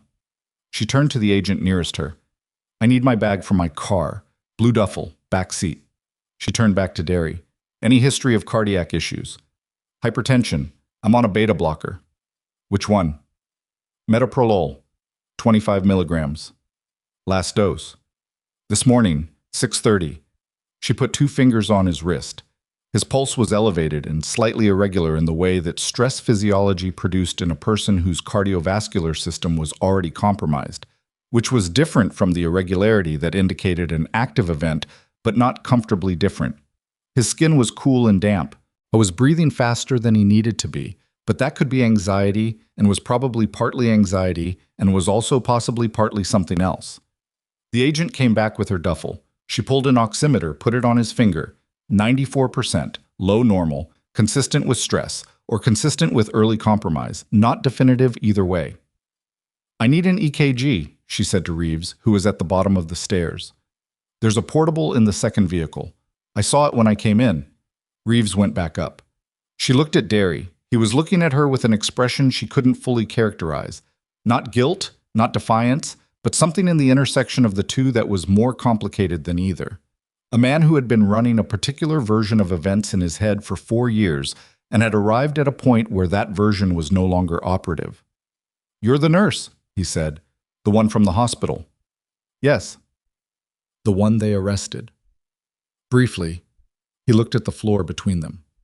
"I didn't know that was going to happen." She didn't respond to that. It was probably true in the specific sense that he hadn't directed Voss personally. That had been Halden's play, Halden's phone call, Halden's calculation. Whether Derry would have stopped it if he'd known was a different question and not one she was going to answer on the floor of his associate's basement. "The man who was brought into the ER last night," he said. "The soldier. Is he? He's alive." Derry's hand pressed harder against his sternum for a moment, and then relaxed. "Good," he said. It sounded like he meant it, which was the most human thing she'd seen from him. Reeves came back with the portable EKG unit and a second agent who knew how to operate it, and Emily placed the leads and ran the strip, and read it in the particular quick way you read strips when the reading mattered, looking first for the things that required immediate action, then for the things that required action in the next hour, then for the things that required action eventually. What she saw was not a STEMI. What she saw was changes consistent with significant stress response in a heart with underlying hypertensive remodeling, and a rhythm that was sinus with frequent PVCs, which was the cardiac equivalent of a system under strain that had not yet tipped into failure, but was carrying more load than it was designed for. "He needs to go to the hospital," she said to Reeves. "Not emergently, but tonight." "Which hospital?" Reeves said, with the dry awareness of a person who understood the layers of that question in this specific situation. "Mercy and Billings is 40 minutes. His pressure stays stable, and his pain doesn't escalate. Mercy is fine." She looked at Derry. "If anything changes on the way, they stop." Derry looked at her. "Are you coming?" "No," she said. He nodded slowly. He seemed to understand that this was not a refusal. It was an assessment of what he needed versus who she was, and the two didn't overlap in any direction that required her continued presence. She had done what she came to do. She began removing the leads. "The file," Derry said. "The documents in the bag. How much of it? How much do they have?" She looked at him. "Enough," she said. "They have enough." He closed his eyes. She drove back to Ashford in the full dark of Montana at 7:30 in the evening, the road empty and the sky massive above it, with the stars emerging in the cold, clear way they emerged at altitude, and she drove without the radio on because she didn't want sound. She wanted the particular quiet of a car moving through open land with the heat running and the window cracked enough to let in the night air. She thought about Marcus Webb. She thought about 61 years old in a waiting room and 4 hours in a morning that became an afternoon that his family spent not knowing why he wasn't home yet. She thought about the shape of that, not abstractly, but specifically, the way she had trained herself to think about patients as people whose lives extended in all directions from the moment she encountered them. Marcus Webb had a morning routine. He had preferences about coffee or no coffee, window seats or aisle seats. Whatever small topography made up the interior of a person's daily life. He had come to a hospital when his chest hurt, and he had waited in a room, and someone had made a decision about his care based on a directive that originated with a man sitting on a basement floor in Clearwater Road, pressing his hand against his sternum. There was no adequate response to that. Not justice, not accountability, not the full weight of whatever legal consequences followed from Novak's investigation. None of it was adequate. It was the closest available thing to adequate, and the distance between closest available and adequate was the part that didn't resolve, that stayed open, that you carried. She had learned to carry things. She was back at the hospital at 8:15. She didn't go to the administrative wing. She went to the floor, changed back into clean scrubs in the locker room, and spent the next 2 hours doing what the floor needed. A patient transfer, a medication issue, a conversation with a family who had been waiting for an update that the attending hadn't had time to deliver. Ordinary things. The things that happened regardless of what else was happening. The persistent demand of people in need that didn't pause for investigations or warrants or drives on dark roads. At 10:30, Priya found her. "Staff meeting tomorrow morning," Priya said. 7 a.m., mandatory attendance, all senior staff. The interim administrator sent the notice an hour ago. "Interim administrator," Emily said. "They appointed someone from the Regional Health Authority this afternoon, Dr. Lillian Mack. She's been in administration at St. Clement's in Helena for the last 6 years. Priya paused. "She's already been here. She came in at 5 and walked the entire floor, asked questions, listened to the answers." Emily looked at her. "She asked about you," Priya said. "Specifically, by name." Another pause. She seemed like someone who actually wanted to know the answers to the questions she was asking. Emily nodded. 7 a.m., she said. 7 a.m. She went back to work. Otra. The staff meeting the next morning had 60 people in it, which was most of the senior nursing staff and the on-duty attendings and the charge nurses from every floor, and it was held in the main conference room because the administrative conference room was still technically a federal evidence location. Dr. Lillian Mack was 61 years old, small and direct, with the quality of someone who had spent decades in rooms where decisions were made badly and had developed strong opinions about why. She did not begin with pleasantries. She began with a statement of fact that the hospital had been operating under administrative leadership that had actively harmed patients, staff, and the institution's purpose, and that this was documented, acknowledged, and would be addressed with full accountability. Then she said, "I want to hear from the people in this room about what needs to change. Not what you think I want to hear, what actually needs to change." The room was quiet for a moment. Then a nurse near the back said something about the discharge protocol. Then someone else said something about the physician escalation process. Then someone said something about the incident reporting system, which produced a response from 4 different people simultaneously, and the meeting became the thing it needed to be. Not a performance of institutional health, but an actual accounting. Emily sat near the wall and listened and contributed twice on specific procedural points where she had direct knowledge. She did not speak about herself or about the previous night or about anything that had happened in the past 30 hours. That was not what the room needed. After the meeting, Dr. Mack found her in the corridor. She was shorter than Emily by several inches, and she looked up without any of the adjustment that shorter people sometimes made. No compensation, no performance of authority. She just looked at her directly. "I've read the incident documentation," she said. "All of it. From the patient presentation through the decompression, through the restraint and everything that followed." She paused. "I want to be clear that what was done to you in this building constitutes a serious failure of institutional duty, and that I intend to ensure that the formal record reflects exactly what happened and exactly what your role was in keeping a patient alive." Emily looked at her.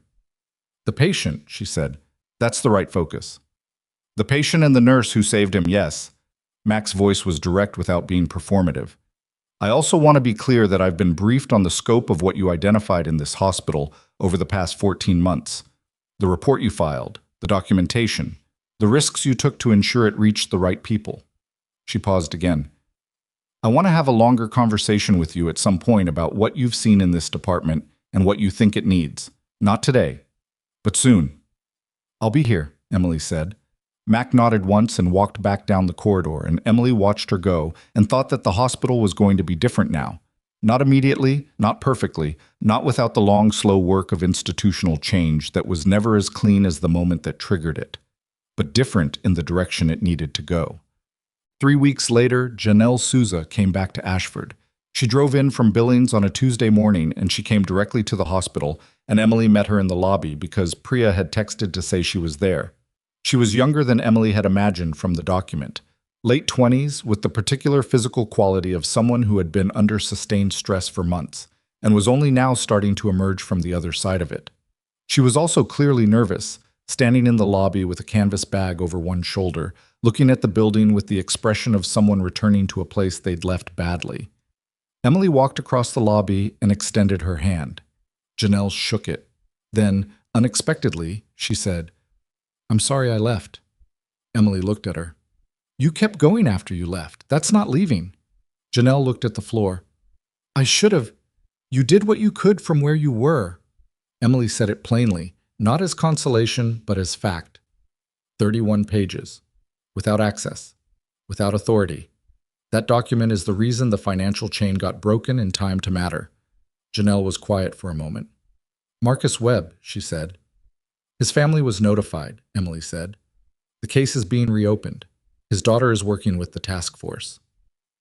Something in Janelle's face did the small, painful thing that faces do when a long-held thing is finally put down. Not relief. It wasn't clean enough for relief. But the particular acknowledgement of someone who has carried something specific for a long time and has now been told that the carrying wasn't for nothing. "Okay," Janelle said. "Okay."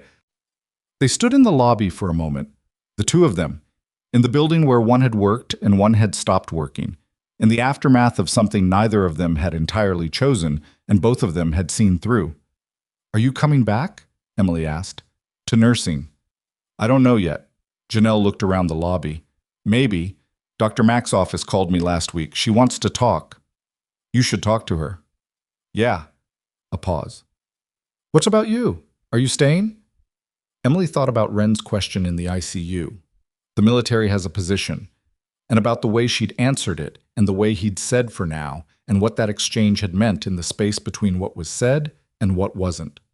She thought about Dorothy, who had gripped the bed rail and asked if she was going to be okay, and about the 4 minutes that had mattered, and about the 6 years of field medicine that had made those 4 minutes possible, and about all the people between then and now who had needed something she had and received it without knowing where it came from. "I'm staying," she said. Us. The convictions came in sequence over the following months, the way legal processes always did. Not all at once. Not dramatically, but in the incremental way that institutions moved when they finally moved in the right direction. Morris Halden was charged with obstruction of emergency medical care, falsification of public health records, and conspiracy to commit fraud. He lost his medical license in December. The licensing board moved faster than usual, which Novak later said was because the documentation was so thorough that there was no procedural room for delay. He was convicted on all counts the following spring and sentenced to 6 years. Darren Voss was convicted of unlawful detention, abuse of authority, and evidence suppression. He received 18 months and a permanent bar from law enforcement. The department issued a formal public apology, not to Emily specifically, though her name was in it, but to every person who had been in that waiting room, which was the right scope for the apology. Frank Derry was arrested at Mercy Hospital in Billings, where he had been treated and admitted for 2 days following the Clearwater Road incident. He was transferred to federal custody on his 3rd day. He was charged with fraud, conspiracy, and accessory to the obstruction of medical care in the Marcus Webb case. His attorney spent 8 months arguing procedural points, all of which failed. He was convicted on 7 of 9 counts. The holding company was dissolved. The financial recovery from the diverted healthcare infrastructure funds was partial, it always was, but substantial enough to fund 2 years of the equipment upgrades the hospital had claimed to be funding and hadn't. Roland Price received a reduced sentence in exchange for his cooperation, which was the deal that had always been implied and which he had chosen in the only way anyone chooses such things. Not cleanly, not heroically, but out of the accumulated weight of carrying something wrong for too long, and finally putting it down. The family of Marcus Webb filed a civil suit against the hospital that was settled 18 months later. Emily did not know the terms. She knew the daughter's name because Novak had mentioned it, and occasionally she thought of her in the way you thought of people whose losses you had not caused and could not repair but had at least ensured would not be simply absorbed and forgotten. That was the closest available thing to adequate. She had learned to carry it. In February, 4 months after the night that had started with a dying man on a gurney and ended with her in a car on a dark road, Commander Tobias Wren returned to Redwood Regional Medical Center. Not as a patient. He came in through the main entrance in civilian clothes, moving better than he'd moved in December when he'd been discharged.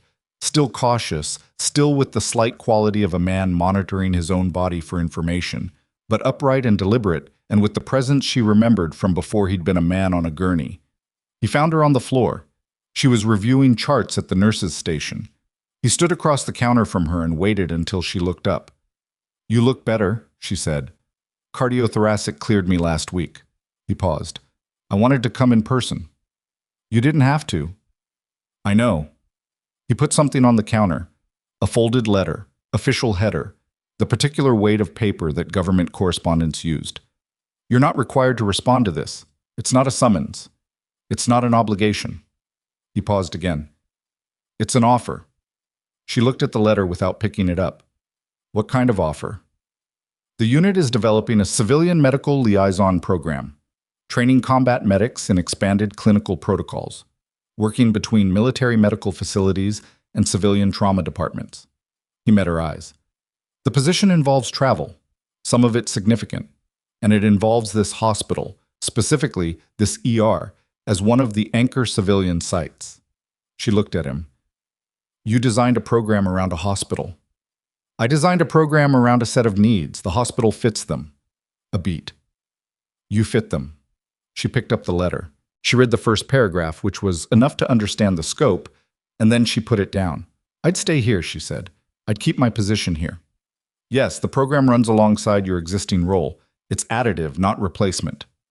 She thought about Dr. Mack's office and the conversation they'd had 2 months ago about what the department needed and what she could bring to it, and about the way Mack had listened to the answers she gave with the quality of someone who intended to act on them. She thought about Janelle Souza, who had come back and was working part-time on the floor now, still finding her way back to the version of herself that nursing had asked for, still some days better at it than others.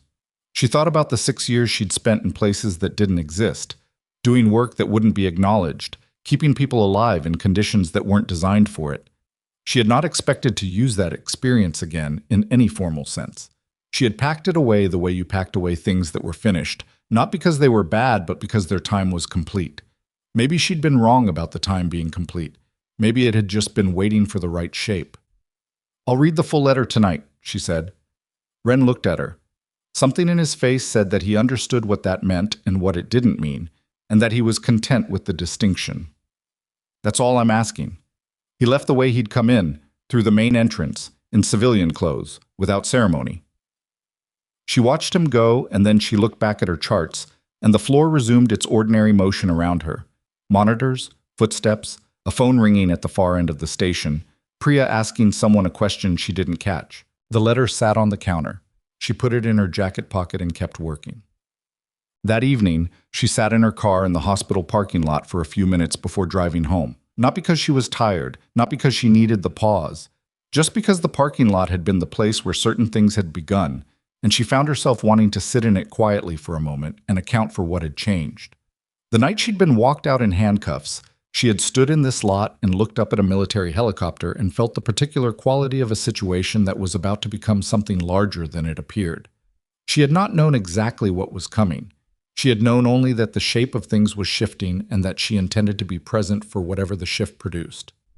What it had produced was this: a man who was alive because she had acted, a record that was corrected, a system that had spent 4 years operating in the dark and had been brought into the light in the comprehensive and irreversible way that only happens when enough people refuse, at different times and in different ways, to let the darkness be permanent. Janelle Souza had refused it from outside the building with 31 pages. Roland Price had refused it at the last possible moment from the front step of a house in the cold. She had refused it the only way she knew, by doing the next necessary thing and then the next, without waiting to be asked, without performing it for anyone, without needing anyone to understand what she was doing while she was doing it. She was not a hero. Heroes were a category she had learned to distrust, because heroism as a label did what all labels did. It simplified the thing it named, and in simplifying it, lost the real shape of it. What she was someone who knew how to do certain things, and who had refused to stop doing them. When doing them was inconvenient for people who held institutional power over her. That was it. That was the whole of it. The woman they had dismissed as just a nurse had been, the whole time, exactly what she appeared to be. A person who was extremely good at keeping other people alive, who had built that skill over years in places no one would believe if she described them, and who had decided that the work was the point. Not the recognition, not the title, not the formal acknowledgement of what she brought to it. The recognition had come anyway. It usually did eventually, when the work was real enough and the need was great enough, and the people doing the dismissing finally ran out of room to keep dismissing. She started the car. She drove home through the Ashford streets with the February cold pressing against the windows and the letter from Wren's unit in her jacket pocket, and the floor's rhythm still running through her head, the way they always did at the end of a shift. The names, the charts, the small interventions that didn't make any list and didn't require any acknowledgement, and were the entire substance of the thing. Tomorrow morning she would come back. She would clock in, and she would walk the floor, and she would do what the floor asked of her, which was always more than it appeared and always worth doing. That had been true before anyone knew her name. It was true now.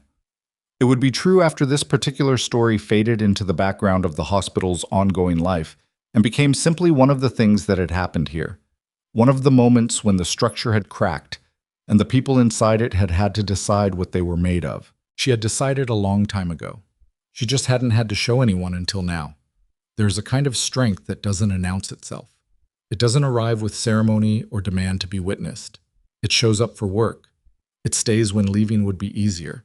It acts when acting is dangerous and documentation is incomplete, and the people with authority are pointing in the wrong direction.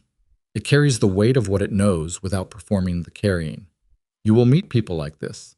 You may work alongside them without knowing what they are. You may dismiss them, as the people in this story dismissed Emily Carter, because they don't occupy the kind of space that gets noticed in ordinary conditions. But ordinary conditions end. They always end. And when they do, the person you thought was just a nurse, or just a teacher, or just a technician, or just whoever the quiet, competent person in your life is that you haven't fully seen, that person will still be there, doing the next necessary thing, which is the only thing that ever actually mattered.